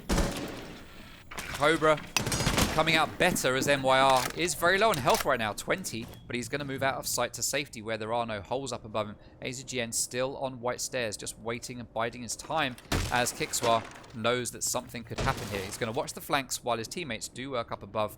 push the defenders out of the way. Then Davin will drop down, open up the castle barricade into sight, and they will just take control of sight, move in and plant right by that doorway. With Cobra watching the holes, and Nursink probably watching around here for anyone trying to come in through this doorway. So we have potentially a very good post-plant hold coming out here from Athena as they start to make their way in. 15 seconds to go. Door gets opened, wall gets opened, MYR takes down Nursing, but he is quickly refragged.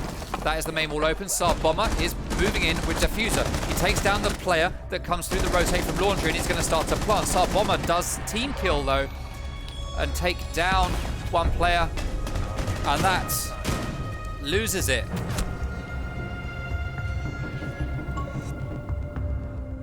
For Athena, that team kill probably cost them that round as Cobra wasn't there to watch the doorways or the entrance points, allowing Mutiny to take control. I know Bomber is going to be sat there in his party right now with all kinds of colourful language coming out.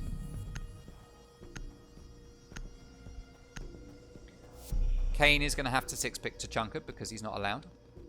There we go. And Cobra Rosen is going to 6-pick IQ and go on to his favourite Monty. They've decided that what they've been doing so far just isn't working. Let's pull out the shield. Let's just push into sight and do it that way. That's what they're going to do. Bar and Cocktail. We have not seen this site get played yet. Athena are going to know it's getting played because it's the only site realistically that any team is going to go to at this point.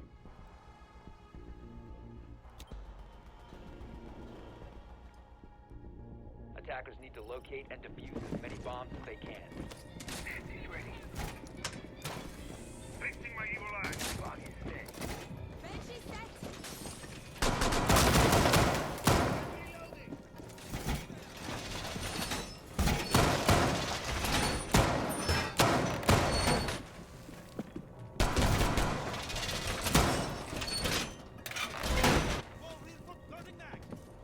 Camera in.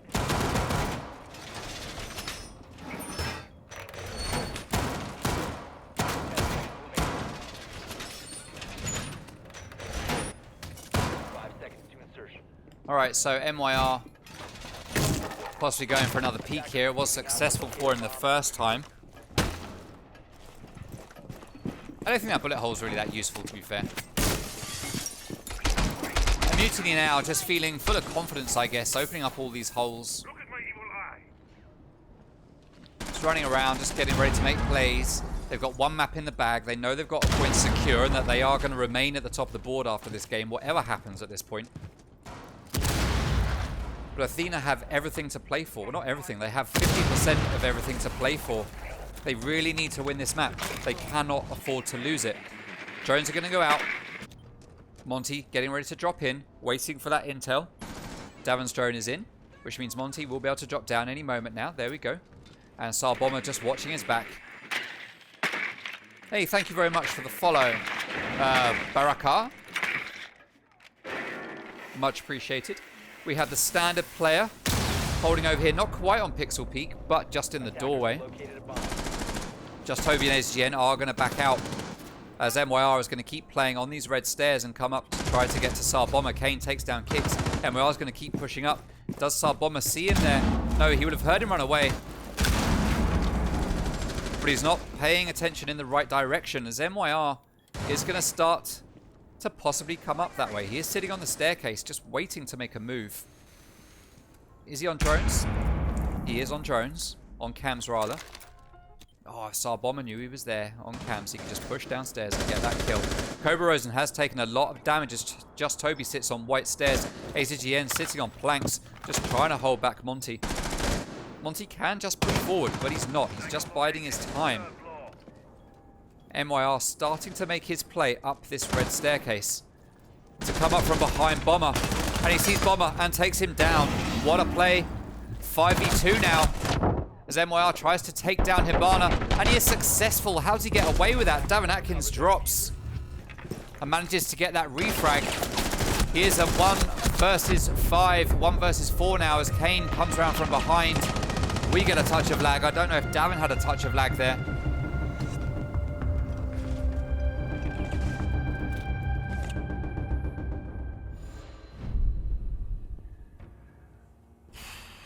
3-0 up right now for Mutiny. Exactly where Mutiny found themselves at this point in time on the first map.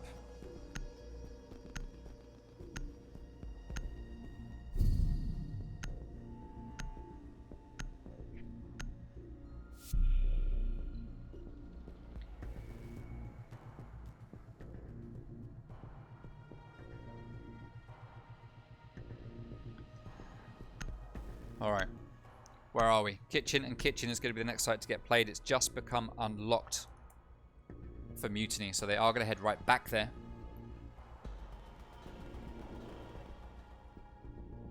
And we have pretty much the same lineup of defenders coming out. MYR is proving to be a thorn in Athena's side at the moment. I mean, he's almost lost as many lives as he's taken, but he's just, the intel on him just isn't there for Athena. They are just not finding him and knowing what's happening and where he's coming from and when he's coming. Pretty much every round he's played on defense, he's just getting flanks onto Athena and taking people down from behind without them realizing that he was even there. Don't know what's going on with Siege. I've got the red thing up on my screen, but like, there's no one lagging, there's nothing going on. Right, standard castle barricades here on coat check and here on the double doorway. 5 seconds to go. Standard castle barricade will probably go up here with a rotate right here. And AZGN setting up an old school shield right here. Oh no, we're going to get it there instead. Okay, interesting. Alright. Kane is going to be responsible for holding here. Alright, so they put the proximity sensor up here on the doorway, so when someone comes in that way, they know to go to the rotate and peek from that shield. That's a good play. That's a good play. I like that. Alright, so at the moment, we have most of the players from Athena coming in from the north side as MYR takes a lot of damage. Finally, they are putting paid to MYR's Reign of Terror as he lays here underneath this window, getting ready to chuck a C4 out. There it goes. And that's NerdSync off of the board with a C4. Well played to MYR. MYR is just the king of the rat players. He is a ratty player, it looks like. Alright, so we have MYR now standing upstairs by this window, possibly getting ready for a jump out. Here we go. Let's go for the jump out. He does like these filthy plays. This is what Athena need to shut down.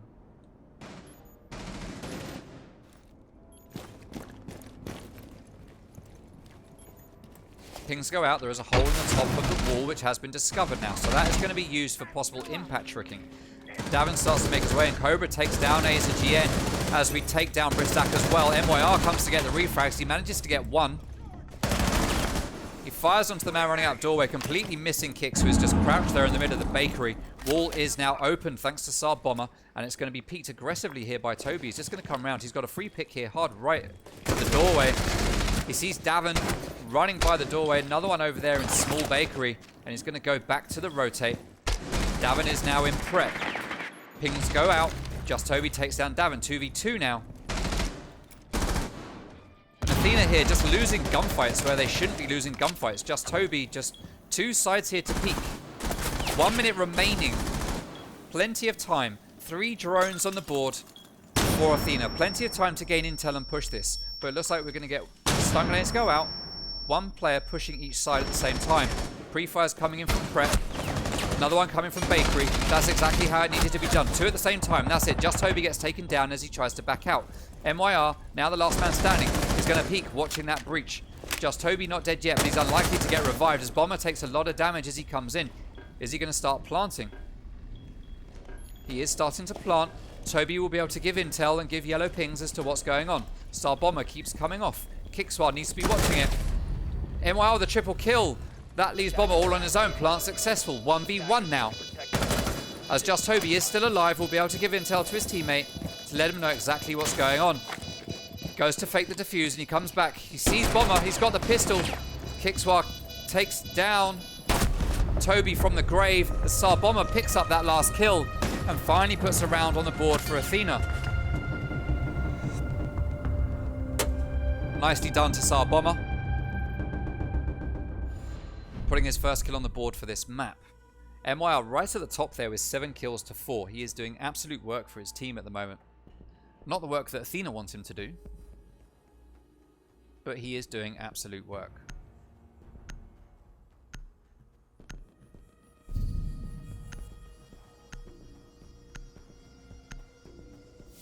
Hey, thank you very much for the follow. It's Velvet. Much appreciated.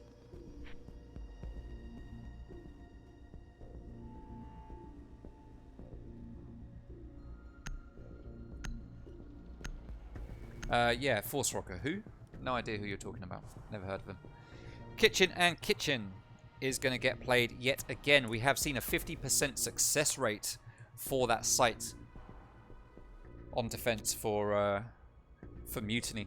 Let's take a look at the official stats for this map from this league. So Kitchen and Kitchen is 78% attacker favored, only 22% attacker favored. Already Mutiny are beating that and proving the defense stat wrong. But if they lose this time, then that will make the attacking stat all the more correct.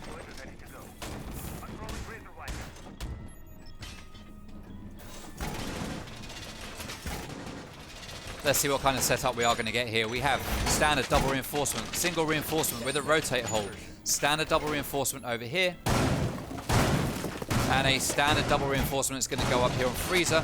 Likely to be a Kaid Electro Claw here on the hatch.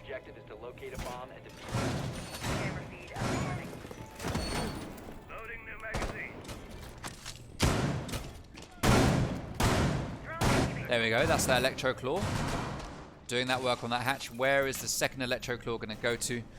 It could be saved to trick it should an EMP come and take that one out. Let's see how that plays out. Cobra is going to drone out along with Nerdsync, AZGM playing on site. 4 players on site.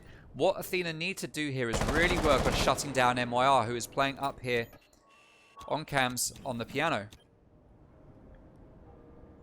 And at the moment, we are not seeing Athena do the standard top floor take. It looks like they are just pushing straight towards Kitchen and wanting to get control of the freezer. As Kixwar is already down here in VIP, we've got Cobra Rosen here as well at the bar. Yeah, it looks like we are going to get a hard freezer take coming out here. So open it up, just heavy push onto AZGN and Kane, who is right here possibly, and get an easy win. AZGN is going to back out as Tsar Bomber starts to open this wall. Now, MYR is going to need to back out. He's going to sit up here for a little bit and wait. But is he just going to, when is he going to drop? That's the question. The gas grenade is going to go out. And Athena will bait that utility until they can move in safely. MYR still playing up on the top floor. Athena just not worried about him right now. Cobra Rosen opening fire through the hole in that wall, trying to get a pick or just do some damage. And he's now going to watch the flanks, because they know that that dirty rat MYR is going to come from somewhere as another EMP goes out to take down any utility as they will start to push into sight. AZGN is spotted on the drone. He's going to come back to this doorway with his trusty shotgun and wait for Thatcher to come in. Stuggerday is going to go out, but Thatcher is going to be successful. Well played there to Davin Atkins as he moves in. Plant is going down already. Just Toby takes down Davin. Tsar Bomber's taken down by Kane. Toby is refragged and we have 3 players on site. Nerdsync is planting, but MYR, as expected, is coming from the back. He's the last player alive, and this was the right play for Athena as Cobra Rosen gets another pick, leaving MYR completely solo against 3 players in a post-plant situation. 30 seconds to find 3 kills, and the diffuser, he's not even going to find 1, and that is a round on the board to Athena as they start to level this out a bit. And this is more what we needed to see from Athena. Kicks flexing his gold go for charm there. Nice to see, nice to see. Alright, Athena starting to step the game up. This time not worrying about the roam clear, not worrying about MYR. They might have known he was up on the top, or they just didn't care. Either way, they just focused on that freezer. They got it open, they watched their flanks, they covered every angle, and then they managed to move in. Davin's very fortunate to get past that shotgun. AZGM wasn't blinded, but he turned away and was probably just disorientated for long enough to not be able to catch Davin, just not quick peeking the door, but just literally running in. Sophia is going to get picked by Nerdsync. No hard breaching here on anyone other than Thermite on Cafe for Bar and Cocktail. To be fair, not really needed to have Hibana. Not going to have to worry about hatches.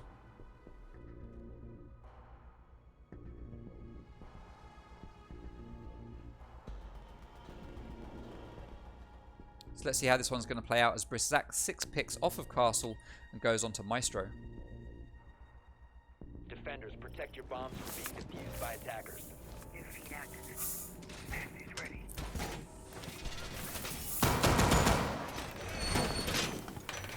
Let's see what kind of setup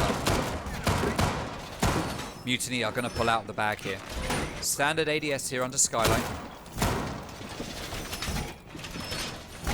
With Zach reinforcing the walls. AZGN reinforcing. Okay, this is what we expect. Reloading. 10 seconds left. Deploying and ready to go. Camera feed up and running. Keep an eye on Mutiny. 30 seconds remaining.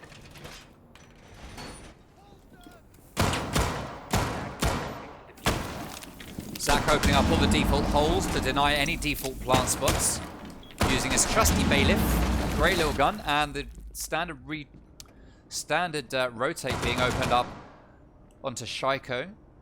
And we are going to have a full north side push coming out here from Athena. Now the question is, where's MYR playing? He is playing here on the white stairs. Just watching cams to get that intel. And he's going to know they're coming from the river docks because he's not going to see anything at all on that Valkyrie camera. As Athena are now, the majority of them on the top floor. Cobra just dropping in with NerdSync getting ready for any jump outs. I'd like to see one of them go into the first floor here, or second floor rather. MYR still playing down here. I'd like to see them track him down and take him out of play. He wasn't successful for them in the last round in any way whatsoever. But just letting him roam free here as they just tackle these windows isn't the play, as Cobra gets taken down in piano. NerdSync has made it in safely, but Kane is just going to back away. No health taken off him at all. Pre-fires that doorway, but just Toby just standing there waiting, just like 3 taps, and takes him out as Kane takes down Davin Atkins. Star Bomber opening up the wall, but MYR with the C4 manages to down Star Bomber, and the kill is finished off by Kane with Kickswell just upstairs on the roof on his own. And as much as I'd like to see Kicks get an ace to win here, I feel this is going to be a 5-1 lead to Mutiny, just like we saw in the first map. Kicks manages to get 1 pick. The ace has begun. Let's see if he will be able to complete step number 2. So we have 1 player, that's Legion it looks like, just waiting. Zach being Zach, just trolling his teammates, just hitting them for a bit of damage. There we go, Legion has been spotted.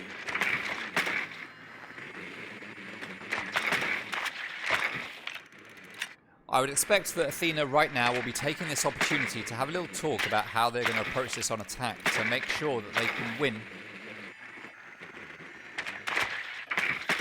enough rounds to not even let this go to overtime. Now remember, Athena have picked attack for overtime as their starting side, so clearly they feel like attack is their strongest point on this map, but we've just seen them go 4-2 down on attack. So if we do get to overtime, it doesn't look great for Athena. Kicks just letting himself know where the gadgets are. Kicks, don't throw away your kill-death ratio. I know it doesn't matter technically, but we are counting your stats. AZGN gets that pick.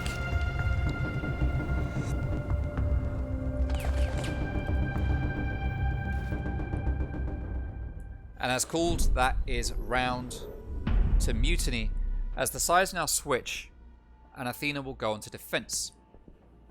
Hey Legowski, welcome to the stream.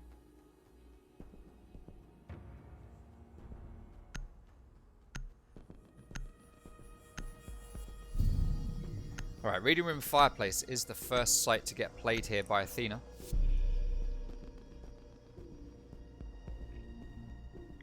Kickswar is going to 6-pick Warden and go onto the Valkyrie, which makes sense. There's nothing in play really.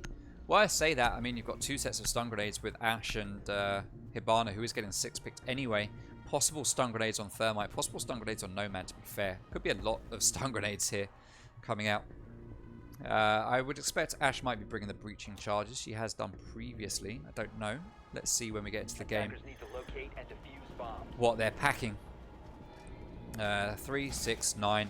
Yeah, so 9 sets of stun. 9 stun grenades and 6 breaching charges. Now 6 breaching charges to attack Reading Room and Fireplace. This could be a good call coming out from Mutiny.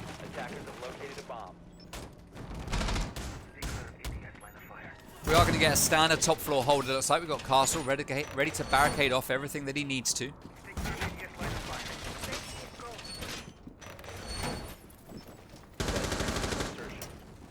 Position device. Reloading. 5 seconds left before insertion. Camera activated. Attackers are moving to the bomb. Camera swapping mag. Activated device.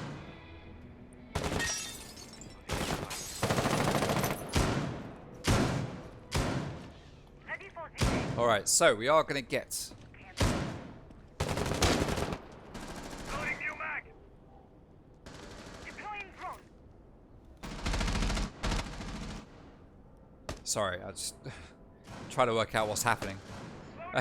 So we are going to get Mutiny rappelling up from the west side, start to take control of these windows. Nomad's going to put down the air jab to stop anyone from coming out from that pixel spot. Did that get sent out? No, it didn't. Okay, I didn't hear it, didn't see it, and it didn't go. Alright, she looked like she was ready to, but just decided not to for some reason. I guess there's still utility in there, possibly, that they're not sure about. There is no ADS. Attackers have located a bomb. So that is going to get successfully placed. That's going to stop Cobra from being able to come out through there. Now, if there was no one on Skylight, you could actually shoot that out from here.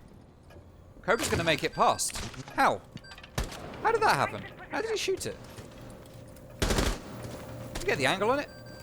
Wow. Alright, fair play, fair play. Just Toby just sitting there waiting for someone to walk somewhere. I mean, that's not really the angle you're going to get a kill on, I think. Looking at the Christmas tree as AZGN takes down Cobra Rosen while he's repelling on window. C4 gets ripped.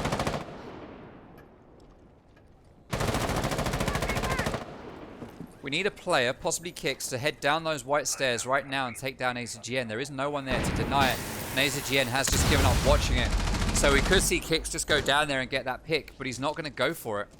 C4 does get pulled as Kane takes down Davin. And things are not going Athena's way right now. Sar Bomber does get a frag though. Well played, but it is quickly refragged, leaving us with a 2v4 in favor of Mutiny right now. Kickswar back up on the top floor. Sar Bomber sees the player. It takes a little bit too long to shoot at them though. They read into his play. They start pre-firing onto Laundry Doorway as Plant is starting to go down. Toby takes down Kicks. Bomber giving away his position with all the gunfire through the wall. Just doesn't manage to get the pick. And that allows Mutiny to put another round on the board, making it 5-2. A Mutiny are looking like they're going to run away with this one.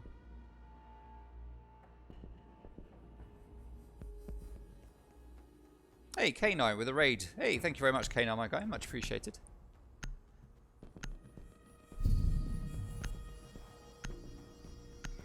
Bar and Cocktail is going to be the next site to get played on defense by Mutiny. And it's starting to look very, very strong for this team right now.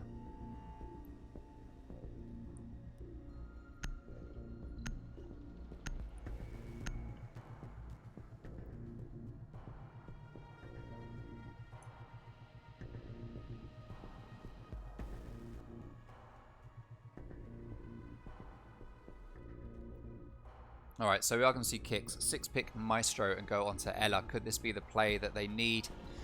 Looks like we've basically got 3 roamers here for Bar and Cocktail. Depending on how they choose to play. Cobra could sit on site, but he does like a roam, and if he's going to play Vigil, I would expect a roam. So are we going to get a 3-man roam here coming out? To locate and defuse bombs.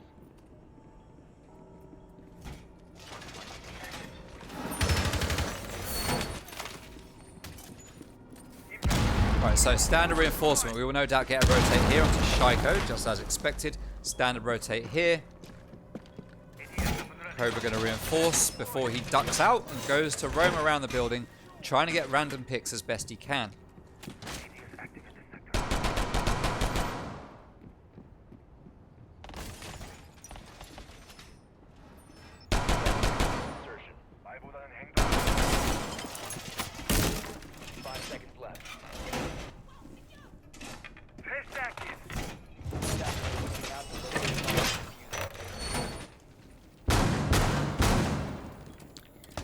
Alright, sorry guys, I was just focusing on some stuff.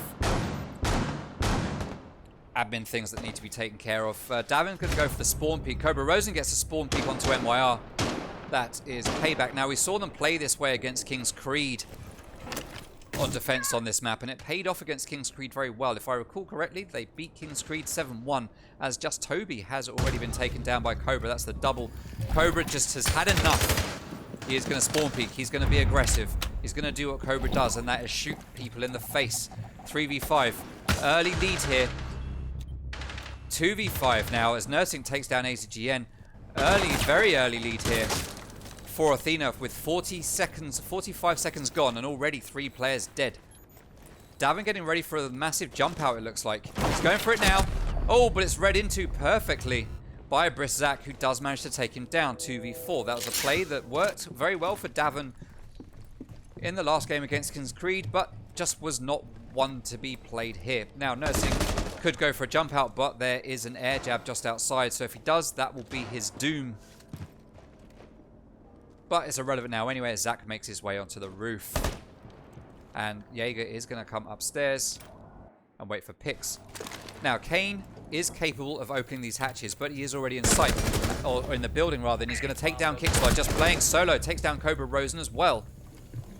2v2, and a one-man arming Kane has just already readdressed the balance. Just leaving his teammate on the roof, moving into sight, just doing what Kane does, shooting people.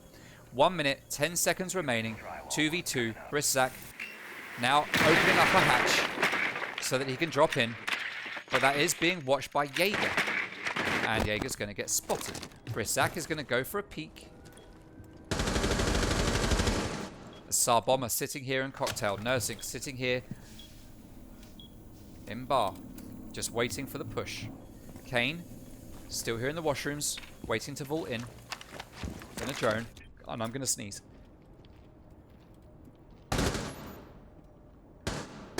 Sorry guys, I was trying to hold it back. So Briszak is in. They know he's there because of that Grismot. That is going to alert Athena to his presence, and he does get taken down with Diffuser. Now Nursing and Sarbomber just have to stay alive to stay in this round. Kane is the last man standing, but Nursing manages to clean up that double just as I try to switch to Kane, and they finally put another round on the board for Athena. Nicely held there by Nursing, downing the first player, killing the second, resulting in a little 2k there just at the end of the round. And that is now 5-3 in favour of Mutiny. So Athena can still bring this one back. They've shown here that they can defend. It was Reading Room and Fireplace, was not for them, but they managed to hold Bar and Cocktail. Let's see if they will be able to hold Kitchen and Kitchen. But they're not going to try it. They're going to go back to Reading Room and Fireplace, holding on to Kitchen until the end. Fair to say it wasn't dealt with well, ASR6. We like the Denster. Let's not go too far. Nah, I liked it. Den's a good lad. When Den first popped onto the scene, I think he annoyed pretty much everybody and made a bad name for himself. But I always saw a good lad under there, and I've stuck with it. And I'm pleased to say that I have seen Den grow immensely in the 4 months that he's been here in the comp scene. Grow immensely as a in character and the way that he deals with some things. So yeah, I like Den. I like Den. Yes, he's still naughty. He is still naughty. He wouldn't be Den if he wasn't a little bit naughty. But it's a cover. It's a cover. I'm sorry, I'm going to expose Den. It is a cover. He is. He plays naughty, but deep down he is a sensitive, kind soul. Yes, you heard it here first. Alright, Cobra Rosen opening up some windows, getting ready for some jump outs. Let's take a look at what's likely to happen. We don't want to miss any of this time. Cobra Rosen just sitting here waiting. Kicks with a peek. Let's watch. Let's see if Kicks is going to get one. There's a player coming to the left. Just Toby takes down Cobra though. He probably goes for that run out. It wasn't a run out. It was a run out. Oh, Cobra. Is that Cobra? Yeah, it is Cobra. You can see both his guns there as well. Oh, wow, he dropped both of his guns. So, not a good start there for Athena with the jump outs being read into by Mutiny. This is the problem that you've got. You do it once, you get away with it. Generally, if you try it a few more times, you don't get away with it. Unless you're Apollo, in which case it's much easier to get away with it. Alright, so window's going to get open. Drone's going to go out from MYR. Kickswire is going to back out. There is a player just repelling outside that window. It's AZGN. He does like to repel on windows. He's going to watch that doorway. And he's going to peek into the site. And he's going to keep watching that window while being able to look at the doorway should he hear it pop open. Now, Davin Atkins is going to be playing on red stairs, just waiting for something to happen up here. No one is going to be coming from above him. Sounds like someone's been spotted there.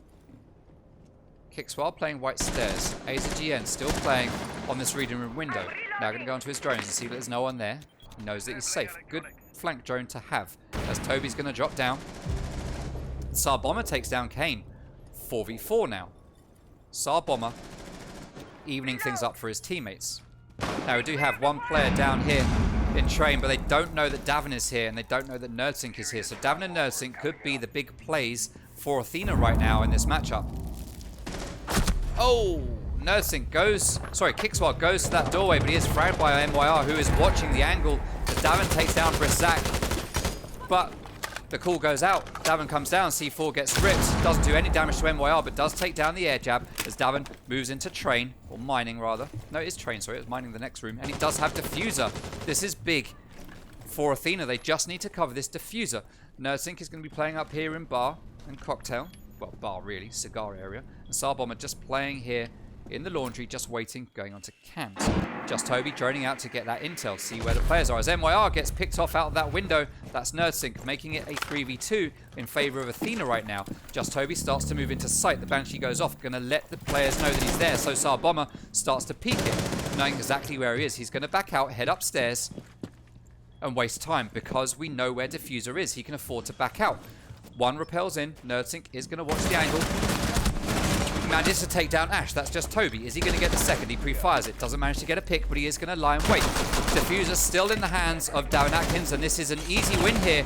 AZGN takes down Davin, but no diffuser. This is an easy win for Athena, as long as Tsar Bomber plays it safe. And Tsar Bomber does play it safe. For a minute there, I was worried that I was going to be lying to you guys, saying it's an easy win, as AZGN almost clutched up that 1v3.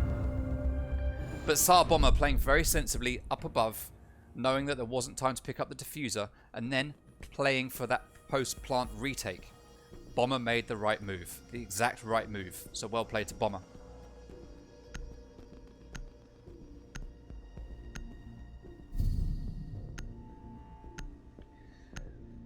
Alright. So Kitchen and Kitchen is going to get played next. Finally, we're going to see Athena go to double Kitchen and see if they can take a dub on that site.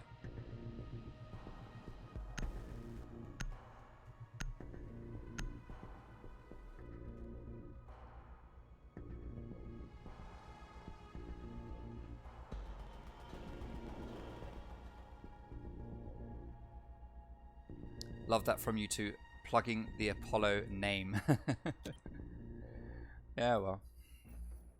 Attackers need to locate ASR6, Dewey. We like the Denster. Dewey, says AS. AS. Den is like coffee. He's an acquired taste. I say that, I don't like coffee. Alright, he's like Marmite. Let's say Den is like Marmite. He should just have... Marmite Den should be his name for December. I might change his name to Marmite Den in the server.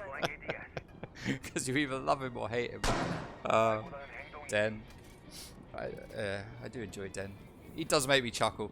I used to see him annoying people non-stop in the servers.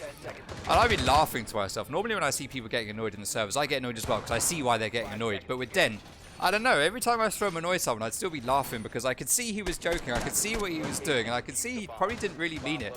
But still people were getting so wound up. And it's like, guys, he's just playing you so well. So well.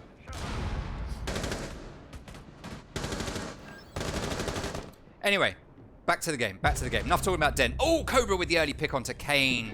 Nicely done, Cobra. Rosen.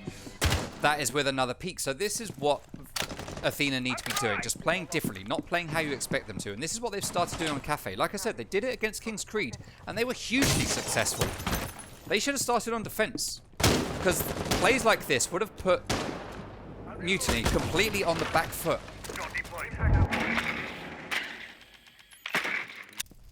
Davin Atkins playing downstairs, starting to rotate up along with Cobra to back up his teammate. Nursing playing down here on site in prep. Kicks while playing down in site. Sarbomber playing SMWD. Cobra spots the drone. He takes it down. He's going to back out. When you're spotted, move. Or play into it. But in this situation, Cobra's got no way of knowing where the enemy is going to come from, so he is just going to back out. Just Toby sitting here in region room, watching the angles, waiting for Cobra to come up those stairs. As AZGN upstairs in piano, taking control of the top floor. Davin Atkins downstairs in coat check and lobby. Low in nursing, playing in bakery as Brissac opens the window, ready to jump in and start to take control of this second floor. With MYR watching the flanks, Just Toby on drones. Kickswell takes down Brissac. 5v3 now.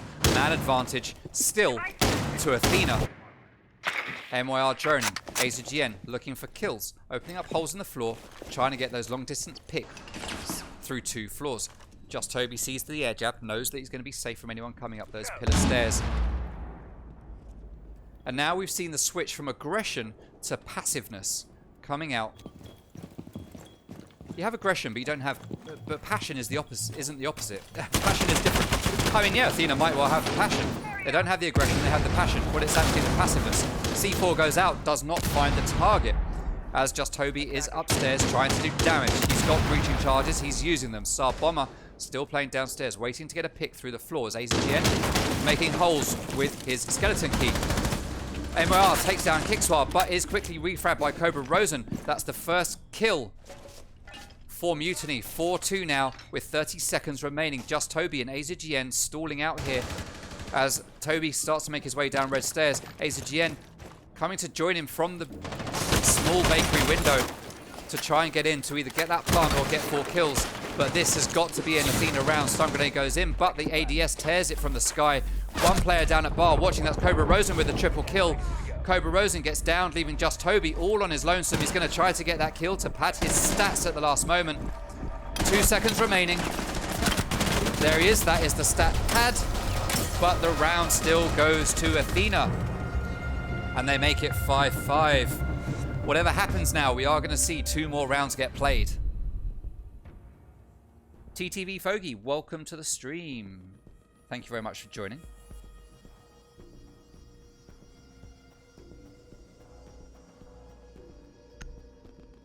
Cheeky raid after. Yeah, possibly if there's someone to raid. I guess you want me to raid you, AS.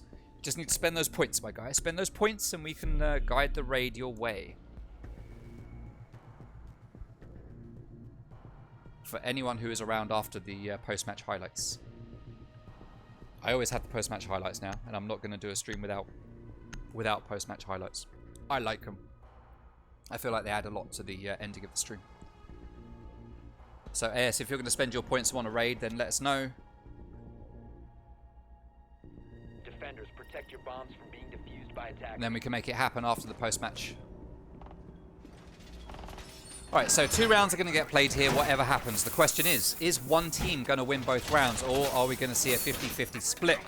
Athena heading upstairs to Bar and Cocktail. They've only played this site once already, and they have won it.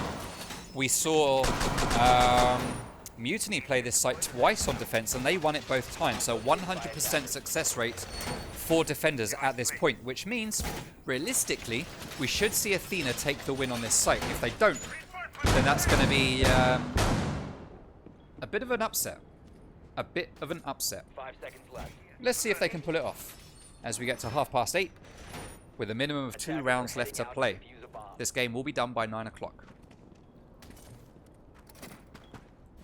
Alright, Nursing putting up some last moment reinforcements. Cobra Rosen opening up a rotate. Don't hurt Nursing, let him back out. There we go.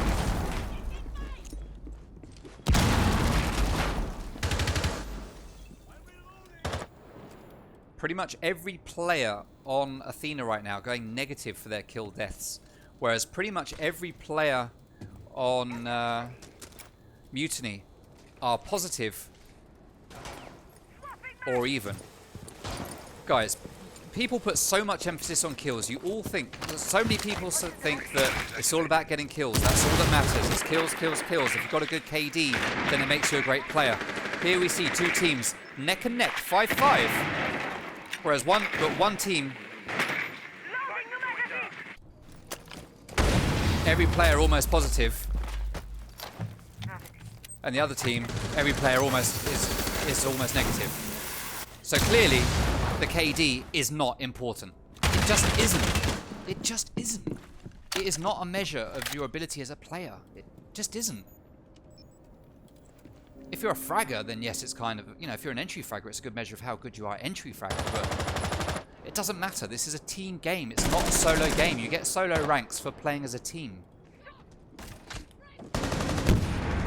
And very quickly, Cobra Rosen goes down. AZGN is taking down shields. The air jab is out. We can hear that on the windows down here in case anyone decides to jump out. Just Toby's making his way up red stairs. Briszak is already in piano, starting to drone from behind that little bar as AZGN follows him in. And MYR is rappelling on that window, waiting for a pick. Kix is going to get droned out any moment now, but he is playing with that FO12. If anyone gets close to him with that, then they are done for. They are done for. We've got Davin playing the MYR role downstairs, just below Heaven, waiting to get some easy picks. He's going to get a late rotate, possibly. Onto Kane, who's just up there on red, along with AZGN, who's hitting Cigar. They need to be watching their back. None of them are watching their back, and Davin is primed, ready for some kind of flank. We can see him start to move around, but he's going to come to white stairs instead.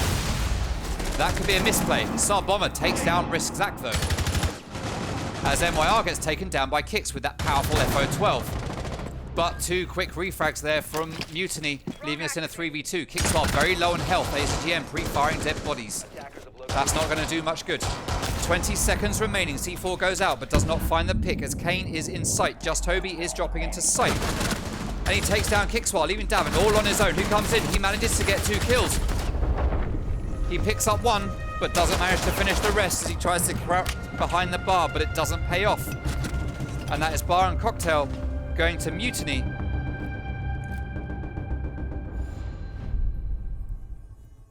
As they now go 6-5 up onto match point.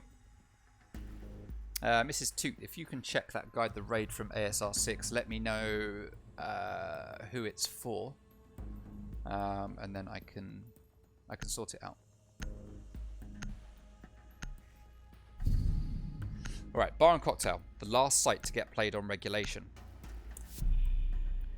By law of averages and stats, Athena should win this round. They should win this round. The question is, will they? If they win this round, we go to overtime and they will start an attack. And on attack, they went 4-2 down. So they lost 33% of their attacking rounds.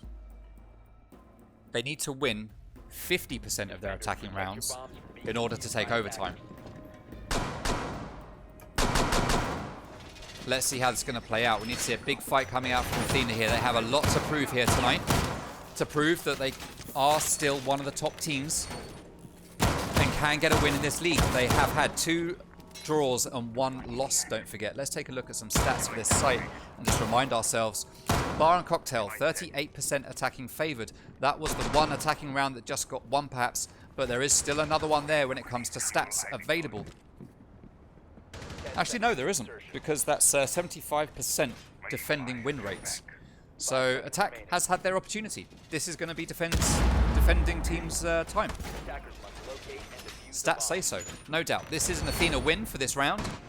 We look forward to overtime. Let's bring it on, boys. Let's bring it on. Just don't throw. Nerting is going to be watching that spawn peek, and he is going to see someone.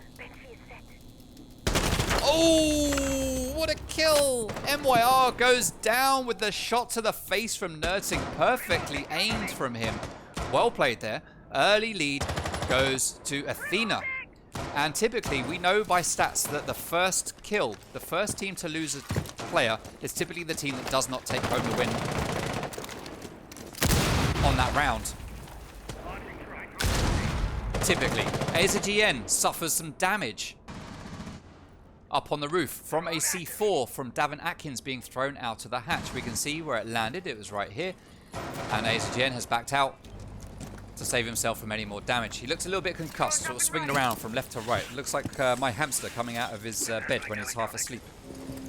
Oh, he sees the body. He opens fire but doesn't manage to hit the target. He sees the body in there. That's Nerting just running from window to window. And Athena are ready for a jump out. Sorry, Mutiny are ready for a jump out, but I would be stunned stunned if NerdSync went for a jump out at this point. It just isn't worth it. Now, that wall into piano is going to get opened up by R6XBPL, who is playing on Thermite as his favourite ace is banned. Kixwar reloading because Cobra goes for the run out. And he gets that pick just as he drops. Well played to Cobra Rosen. What a drop and flank and... it's just too much. Well played to Cobra Rosen. Dirty rat plays against dirty rat plays here between these two teams. I did call it in my tweets that this would be a slugfest. And it didn't start out a slugfest, but it is starting to end up that way as Kane takes some damage from heaven. He turns around, but the player has already moved. There's Davin playing here in the bathroom. NerdSync playing on site. Cobra gets into a gunfight with the player in Cigar. He is going to back out as Kane takes a bit more damage. 3 players there behind the stage. Cobra could go for a flank here up red stairs, or could just play on white. Davin playing here by the rotate at the top of white, just covering it. NerdSync playing in cocktail. 40 seconds remaining as Kixwar gets taken down by AZGN. 3v4.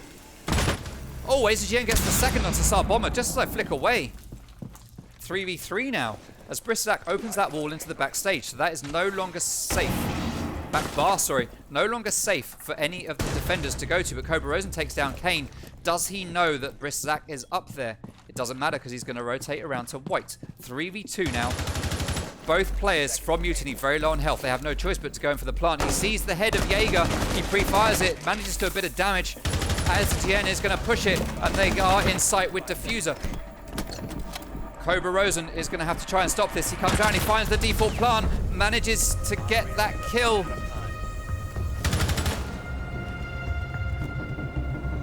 Thermite gets taken down just as Cobra gets killed. And that is the round for Athena, making it 6-6. And we now go into overtime. Athena have done it. Yeah, it was 7-3 to Mutiny on map number 1, sector R6. Merxy is absolutely correct. Just confirm if it is ASR6. It's not ASR6 underscore or anything like that, is it? I think I've got you on follow anyway. So when I go to my raid thing, it should just be there. Mrs. 2 has already taken your points. She confirms that your points have been deducted from your balance, ASR6. So thank you very much for depositing 3,000 of your finest Toot XP back into my account. If only I got money for that. That'd be awesome. Every time someone spends channel points, I get cash. That would be brilliant. If only that was true. But it isn't true, unfortunately. It just isn't true. Alright, so overtime now. We will see at least 2 more rounds get played. And we have Athena starting on attack. The side that they actually did the worst on so far in this matchup. They lost 4-2 in the first half when they were on attack. They do not want to repeat that this time. They need to flip it around and they need to do much better in overtime here if they want to take home the win on this map. And they do want to take home the win on this map. Ah, Thermite was downed. Okay, he didn't get killed. That's why there wasn't a kill in the kill feed. Thermite was down. I see, I see. Alright, MYR is going to try and return the favor for those cheeky spawn peaks by popping open some windows and looking out himself. But he is going to back out just to scare the enemy. Just Toby opening a window here. Possibly for Valkyrie cams, but also for jump outs. Let's have a look. Can't see a Valkyrie cam. No windows getting peeked from MYR. He's gone downstairs somewhere. Here he is. Now, NerdSync with his drone knows exactly where MYR is. He's going to watch it. And he is going to follow MYR as MYR backs out. AZGN is going to swap and change places with him. As Davin repels up. And the rest of his team are going to come here from the north side. Hatches are now going to get opened. Good work, Thatcher, opening up both of those hatches. And drones are going to go in. Little shake of the head from Cobra there, realising he over-jumped. Didn't mean to go down the red stairs at all. NerdSync checking for footprints, doesn't find any. And Kixwar. Oh, did he? No, I don't think he did. Oh, he did. It's someone getting pinged. It's the player downstairs. That's got to be MYR, right? There isn't a player downstairs. It must be MYR, though. Well, we can't see it. Okay, it doesn't matter. Alright, it's not showing us. Right, Banshee's going to get taken down now, and the boys are starting to make their push in through Cigar Shop. Probably go for a default plant right about here, but this is opened up, so that is going to be a misplay if they go for that. That ADS has been spent already, but it is going to come back to life any moment now. It looks like it is already back, as Kane is going to hold this angle here to Cigar Shop. That main wall into Piano has been opened up by the attackers, and they now have control of Piano and starting to push their way through. Sar Bomber is going to open the wall to get to the default plant spot. It's not going to get denied. AZGN is going to sit here and freeze a very powerful position. Just Toby at the top of White with MYR making his flank up the White stairs. Sitting there watching and waiting as Kickswar goes down to Kane. MYR very low on health here. This is a very common position for someone to sit in, so he could get taken down. As Davin Atkins goes down to Brisk Zach. 5-3 now. C4 gets pulled, but it doesn't find any targets. NerdSync is going to be firing, or at least peeking onto Heaven, but doesn't find the target. There's no one there whatsoever, but Sar Bomber does manage to get a kill. 4v3 now. Player on Shaiko. NerdSync needs to pre-fire that bar. As Just Toby gets one of his own. 4v2 now. 4v1. Sar Bomber playing all on his own. 15 seconds remaining. He's going to back out to White, but Mozzie is there waiting to get that kill. And that is the first round of overtime going to Mutiny.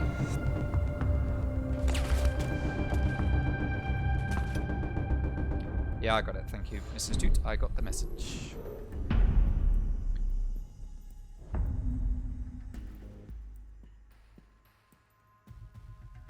This is anyone's right now.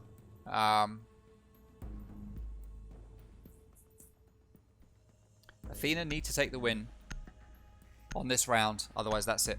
Mutiny have taken the game. And that is the 4th win. That would be the 4th win in a row for this team. But they are struggling here on Cafe. When they played Vanquish on Cafe, it was a 7-5 to JPC. So already they are doing better than they did against JPC. Athena just not having their day.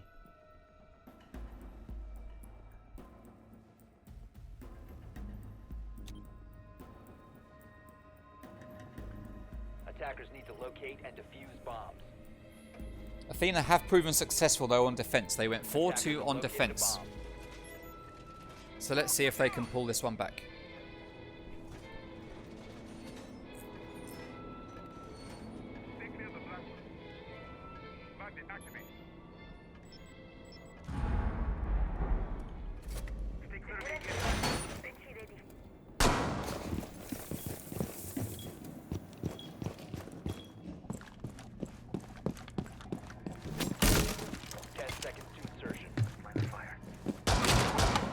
Cobra Rosen just bashing windows, ready for those jump outs if they're needed. Looks like he's going to go for a little peek here onto parking. He sees a couple of heads, but he doesn't hit them. It doesn't even do any damage at all, so he's going to open up another window, go for another quick peek, but it's not going to pay off. He's not going to do any damage to anyone. The problem here is he's got so many different places to look at, and the attackers only have one place to look at. He is going to back out. He has wasted enough of their time. And they're going to be a bit more cautious. Brisk Zach going up onto the roof here to just try and shut down that spawn peak. But this is just going to completely waste his time.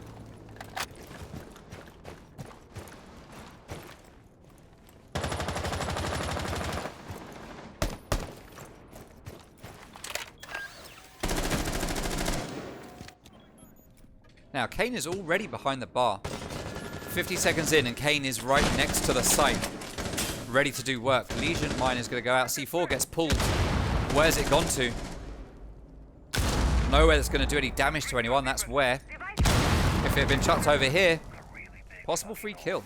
It'd be nice to see C4 pre-placed here. As AZGN gets taken down by NerdSync.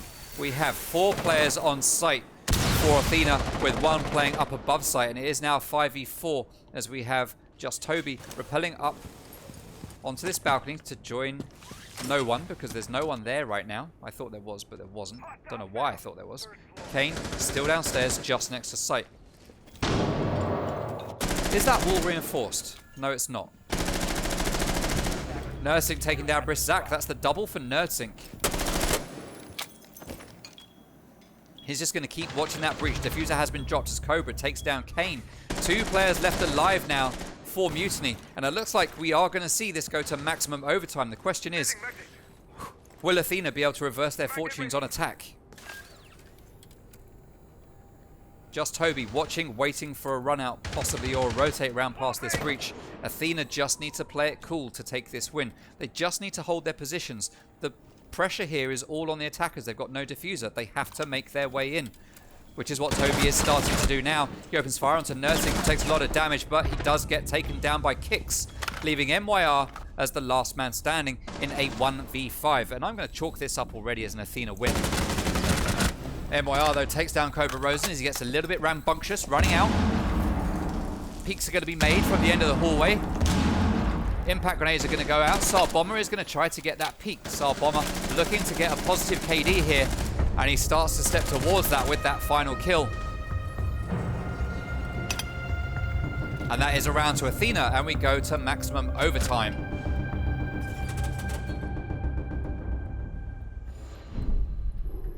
Well, 7-7 right now, and this could be anyone's game. By rights, when you look at stats, Athena won 33% of their attacking rounds. They should win this. Question is, will they? As Mutiny are going to head to Reading Room of Fireplace.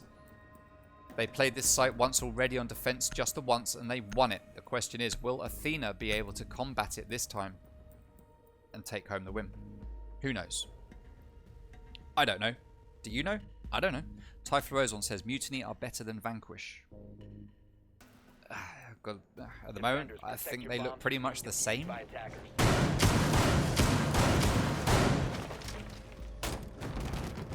They look pretty much the same right now.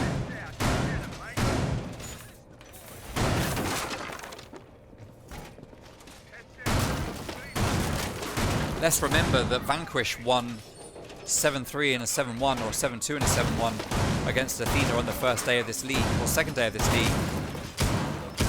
And here, Mutiny are being taken to maximum overtime.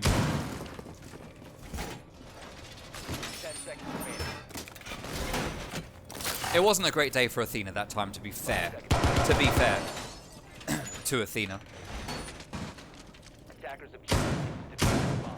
But let's see how this is going to happen. Alright, so AZGN upstairs with Mute, playing that shotgun and SMG-11 combo. I like to see players be flexible. AZGN is not a flexible defender, that's for sure.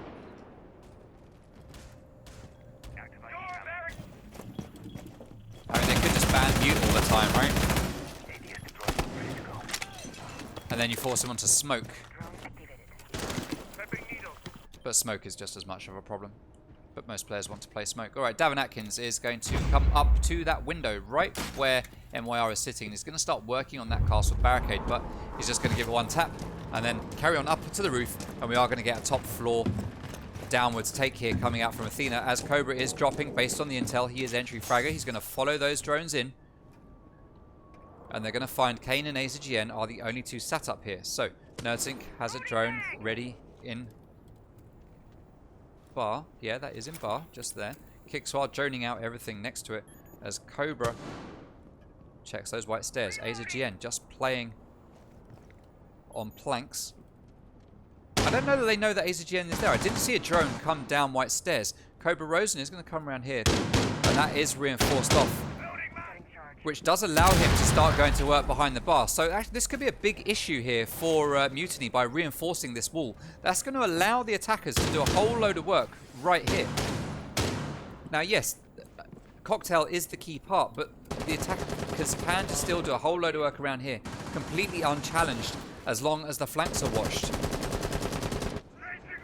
Blackbeard has been brought out by Kickswar. You know it's serious when the attackers start bringing Blackbeard. Alright, so Cobra's going to continue opening up holes in the floor. He sees the player down below. He's going to wait. He knows roughly where he's gone. Pings are going out all over the place, and Cobra is trying to find that body. but he's not going to find it just yet as Thermite starts to open up a wall. What wall is he opening? He's opening that wall up into reading room, or fireplace rather, as Nerdsync is taking a lot of damage. He spots Mozzie, knows exactly where Mozzie's going, knows that he's coming for a flank around the white stairs, and we know that that is going to be MYR because MYR does love these little flankeroonies right here. Now, it looks like we are going to get a play here into fireplace as Kixwell takes down Brisk Zach. I'd like to see Sar Bomber. They need to shut down MYR, who's going to be able to deny a plant through this hole in the wall. Darwin gets taken down though. Bomber won't be able to plant here because of the holes here. But Kixwell is watching that. MYR on white stairs takes down Sar Bomber. Nursing all on his own. Manages to take down one, and that is it. This is a Mutiny round. And they take it 8-7.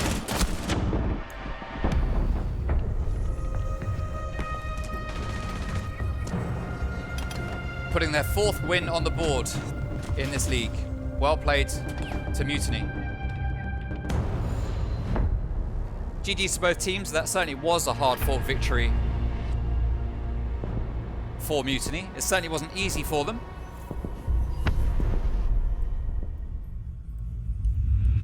But they managed to make it work. So well played to both teams, especially to Mutiny for taking home the win there. Congratulations. That means we do get to interview one of them. I'm not sure who we're interviewing, to be honest. But I will check and we will get it sorted out.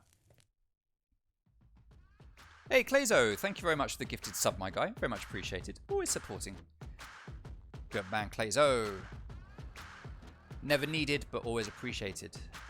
Thank you.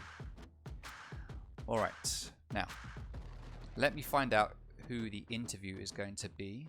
I'm guessing it's going to be Toby.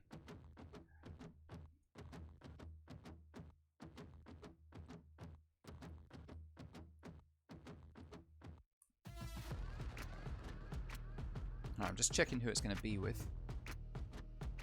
Okay, it's going to be Toby. We've never interviewed Toby, so this should be interesting.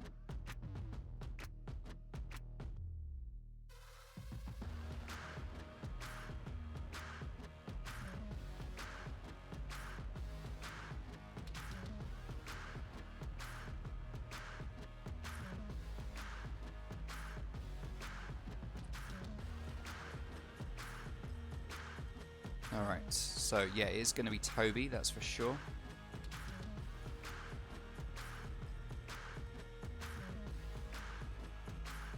Alright, we've got everything ready. Let's call him up. Let's get the screen up. We can do this. Oh, I need to switch my headset over, otherwise he won't be able to hear me. Right. Toby, are you there? I am here, yeah. Hey, hello, how you doing? Hello, I'm doing good, man. How are you? Good, good. Yeah, I'm alright. That was an interesting game. Mutiny were the favourites to win tonight. So you proved everyone right. How's it feel as the new team to take home a win on your first outing? I think it proves that like we've still got the talent that we need to like keep pushing forward and keep winning games. Even though we've made a few changes, people who pay attention to our games often might have noticed a few role swaps and just different sort of styles of trying to take sites and whatnot that we did today. We were trying to just sort of toy around with a few different things, seeing what works. But yeah, we're feeling pretty good. We're feeling pretty good. Yeah, I mean, on Villa, you certainly looked dominant. The first time we saw your former team name, Vanquish, playing Villa against Athena, we saw it was a 7-1. No, it was a 7-3. Actually, it was a 7-3. It wasn't 7-1. So it's the same result this time round. But Cafe, were you expecting a better result on Cafe? Or were you sort of expecting it to be a close one, knowing that this is a strong map for Athena? And the fact that you didn't know what map you were going to be playing either, because you didn't do the bans until like 45 minutes before the game, so you couldn't prep for it. Cafe, we knew was going to be hard. I think lots of people are pretty aware by now that it's maybe one of our weaker maps. Right. And like I said, we were just trying to sort of, figure out roles, play around with a few different things just to see what worked. We tried sort of making some calls on the fly, just a few different takes when people spotted sort of different opportunities and whatnot. So there were a few hiccups here and there, just as you do. So 8-7, I think we were expecting the win. I think it was a little bit closer than we thought it might have been. I think we were throwing a couple rounds just with things that maybe weren't getting done, but I think that's just sort of having to get used to playing in a new team and people having to do different things than they used to. Just got to get into the habit of that, really. Yeah, and talking to people doing different things, Kane is an example where on Apollo, you put him on someone like Jaeger, Vigil, he runs around the map like a headless chicken, just popping heads. Tonight, we've seen him playing Castle and players like that. How is Kane responding to being put onto such roles? He actually elected to go these Oh, roles. really? We didn't actually put them. Yeah, we were all very surprised. We kept telling him to go like Jaeger and stuff, and he would just go. He would go to Castle instead. I think it's just like I said, we're trying to find everybody's place. We're a lot more sort of honest and open with how we're feeling in this team now about roles that we're playing, and so if people feel like they need to sort of move on to something else, we'll find a way to do it. We're trying to adapt very well in that regard. So yeah, him playing the castle and Thatcher, that was all him. That was his choice. So I think people write him off as one of these brainless fraggers, but he is actually he's quite an intelligent player, and he's got a lot of good ideas that contribute to the team, and his communication's really good as well. So that's helping us a lot. I think people think we've just sort of replaced one fragger with another, but like the general vibe he brings and just the way he communicates is like people don't get to see that unless they play with him in this environment. So I So think that's something that people are writing him off for. So is he completely different to the persona that he puts forward in most of the chats that he joins then? I mean, he still wants the kills, and he's a very able player. He's a very able player, very mechanically skilled. But I think people, people might see that as, if you are really good at fragging, then obviously you don't have a brain, don't have any game sense. But that's not the case. He's a really good addition to this team, and he's having fun as well, which is the good part. We're all enjoying ourselves now, which is good. Okay, good. I was doing some comparison of stats between your two teams. I mean, obviously it's not like for like because you have you're one player down and you've got one new player in, so it's not exactly the same. But to be fair, Athena will play different players all the time anyway. But when we look at the stats, like Athena in this league have had 3 plants. You guys have had 9. When it comes to round wins, you've won 65% of the rounds that you've played, and Athena have won 44. When it comes to attack and defend rounds, you guys have won more of your rounds than Athena have. Your top KD is higher than the top KD for Athena, which is 1.43 for NerdSync. Your team KD is higher. Your team KPR is higher. On paper, you guys were the better team tonight. And you showed it. You did win. What was interesting, though, was we got to 5-5, and I noticed that almost all of the players on your team were actually going negative, whereas all of the players pretty much on the other team are going positive. So it's a good indicator that actually kills aren't everything. You can still not frag out and win the rounds. That correlates with what you were saying about us having a lot more plants as well. I think I'm gonna sort of put it on my shoulders here that like just keeping everybody on the site of what we're actually trying to do, which is put the bomb down. And on defense, we're trying to stop them from getting in to put the bomb down. And I think there's a lot of sort of misconception with how that works. And I've often tried to sort of get in people's heads that like they have to actually come into the room on defense. You don't have to stop them whilst they're in the door. You have to stop them once they're through the door. And I think that really helps, just having me there, just constantly reminding people of what the actual objective is. And when you've got some really strong fraggers that can back up that ideology, it makes it a lot easier to win. I think just having that person there to just remind people of the objective is definitely what's keeping us high on paper as well, because we're not throwing our lives away. So that's where the KD and stuff comes from. So yeah, it's just staying with the objective is a big part of how we play the game. Yeah. And I want to you talk about fragging, an objective and the strategy behind it. Let's talk about MYR. He looked more like he was replacing the Den role that Den used to fulfill, which was play off site a little bit, roam around. and just be a pain in the ass when it comes to getting that late flank on a player.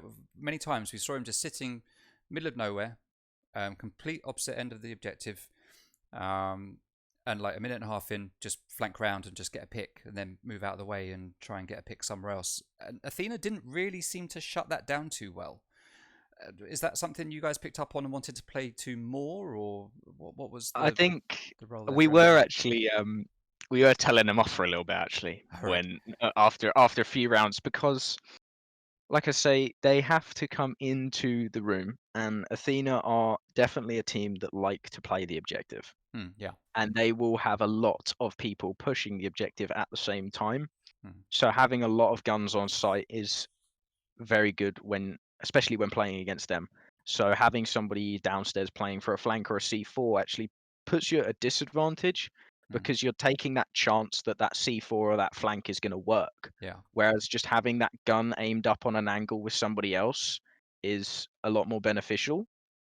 But yeah, with in terms of him sort of replacing the Denror, I think lots of the strats we have now aren't very open to a 5-man roster, which sounds quite strange. All right. Because a lot sort of the positions that we have pre-placed and pre-planned, there are only sort of 4 positions, and there's kind of like one operator will always be kind of like a floater, which is why you might not be able to find a comfortable place to sit as that 5th person, and so that will kind of force you to run off downstairs, try and get some flanks or some C4s or picks or something. So I think that's why that was happening, is just he didn't really have anywhere to be. But I think once we start going back over our strats, now that we've got this new roster and we're kind of getting a little bit more comfortable with where we want to play, we can find a place to put that person, so it will help with more of the objective game. So you probably won't see people running us around as much as they do on their own, but on some sites obviously we'll have multiple people roaming, which is a lot stronger, because at that point you roam either to waste time, or you roam sort of I don't know. The example that comes to my head is, I know it's not in the map pool, but Border, for example. Whenever you play Vents on Border, you roam upstairs in Armory, and you might have a lot of people up there, but it's always with angles down onto the site. Yeah. So you never. It's difficult to roam just to waste time, because you've always got to have some kind of route to retreat back. Yeah. Whereas when you're having sort of roam setups above or below with angles, at that point, I just class it as still sort of playing on the site, like playing around the objective. So I think that's what we're going to start going back over some strats, some old strats, and starting changing them so people are a lot more comfortable with where they're sitting. Right. That makes sense. We did see a couple of jump outs and spawn peaks on Cafe coming from your team, which paid off very well. And then we saw Athena retaliating with some of their own spawn peaks. How is that going down in the team? Was it? It's annoying when you play against people. For me, anyway, it's frustrating when you play against people that spawn peeking all the time. It's one of those challenges that we have to deal with. How is that playing into your strategies today, and how is it playing against that from Athena, which isn't the standard Athena thing to do? And I think a lot of other people may have noticed that Athena have changed their roster to a slightly more aggressive lineup, bringing in some more aggressive players, and it's working quite well for them against certain teams, because I often said, like, when we played against Apollo, although sometimes we did really good, sometimes we did terribly against Apollo, that you've kind of got to fight fire with fire. We figured that out. So, like, against an aggressive team, if you play aggressive and get in their face, they often slow down a little bit. But against more utility-based teams, that doesn't really work, because you can't push into a setup where there's 4 people watching one door with shields and stuff. I think this is, a quote-unquote big brain play, prepping for the new season and the new meta now, with all the changes that have come to Jaeger and Wamai and things like that. Yeah, of course. Yeah, this is the first game we've seen with that. I think they're prepping for a much more aggressive and gunplay based meta. Right. And that's why they changed their roster and stuff. But yeah, I think losing a lot of fights to spawn peaks was just mistakes on our part. People kept forgetting to spawn. If they were droning something important in the prep phase, they would just forget to change spawn, or they would just sort of habitually spawn where they always spawn.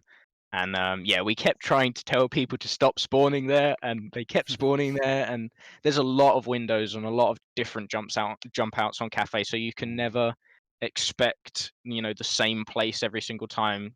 And yeah, it cost us a few rounds, I think, just not having that sort of fifth person. And when you start trying to trade kills when you've already lost a person, you're always going to end up losing. So yeah, that was just mistakes on our part, I think, just basically just not spawning in the right place and things like that. But okay. And the last thing I just wanted to pick up on was on Cafe you banned Ying. What was the reasoning for that ban? May I ask? Well, Davin is infamous for his Ying and uses it very effectively. And like I said, Athena are very good at pushing the objective. Yeah. With a lot of people, they like to storm the site once they've got as much control as they think they need. And like I say, with the Jaeger change and Wamai not being brought every round, like Ying, I think is going to be crazy good.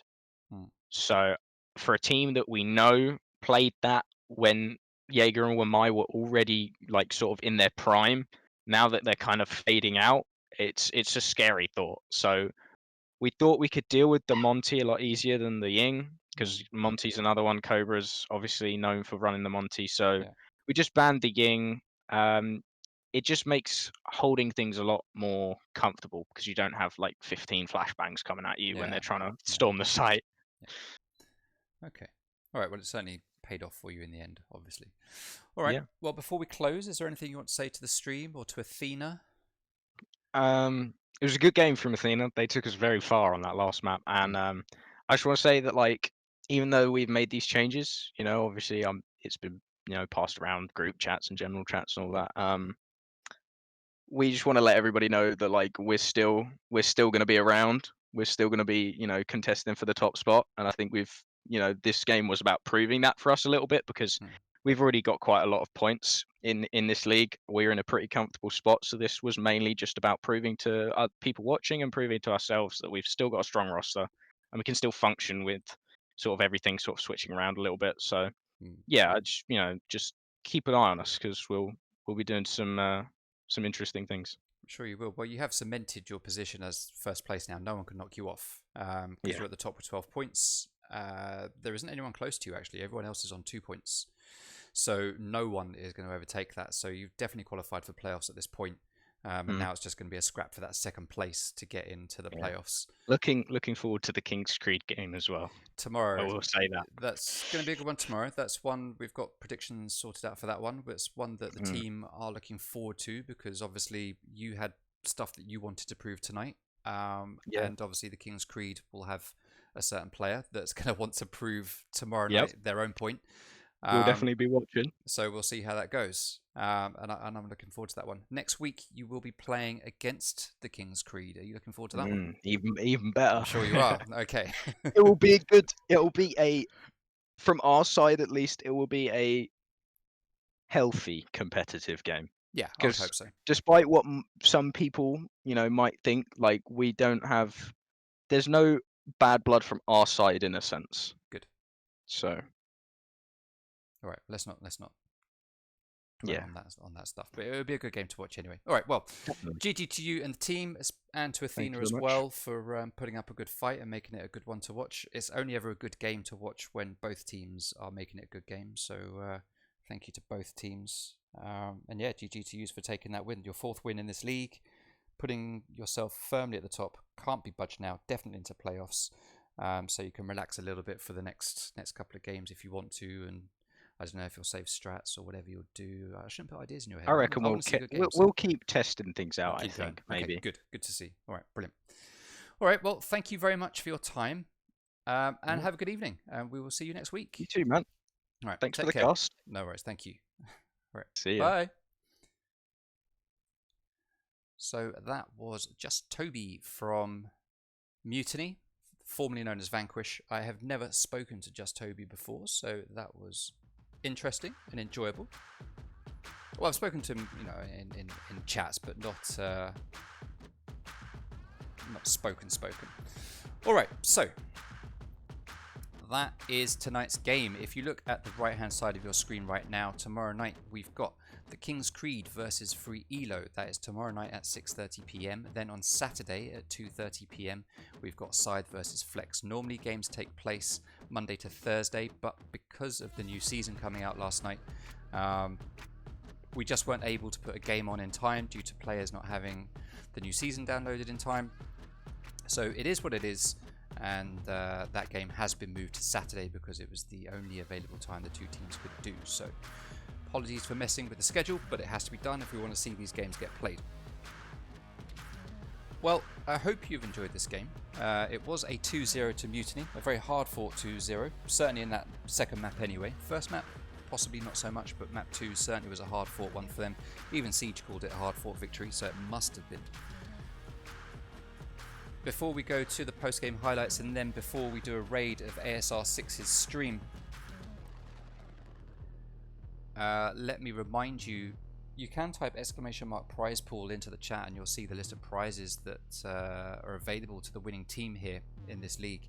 And some of that is a prize donated by Extreme Rate, who do all sorts of controller and console accessories and aftermarket modifications. You can go to extremerate.com or you can go to gamingcobra.com and enter the code 2TextB.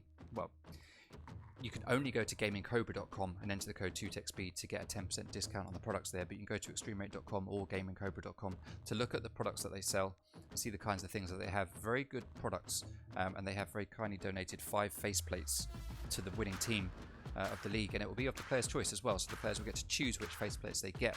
Now, there was a question that came up in the chat yesterday about, or a comment at least, about going to Xbox Series X, and it's not been confirmed with Extreme Rate exactly which faceplates it is, whether it's controller or whether it's default controller or Elite or anything else, but I will confirm that.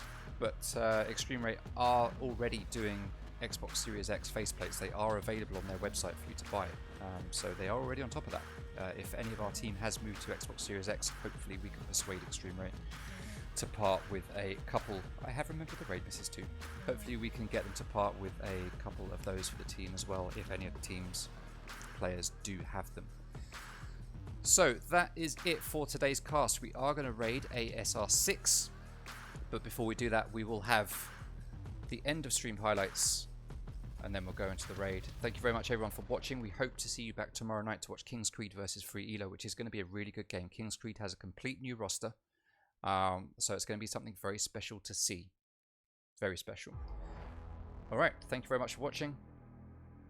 Watch the post-match highlights, and then we will go to a raid of ASR6, and you can see him playing Rainbow Six Siege in the new season. Thank you very much everyone.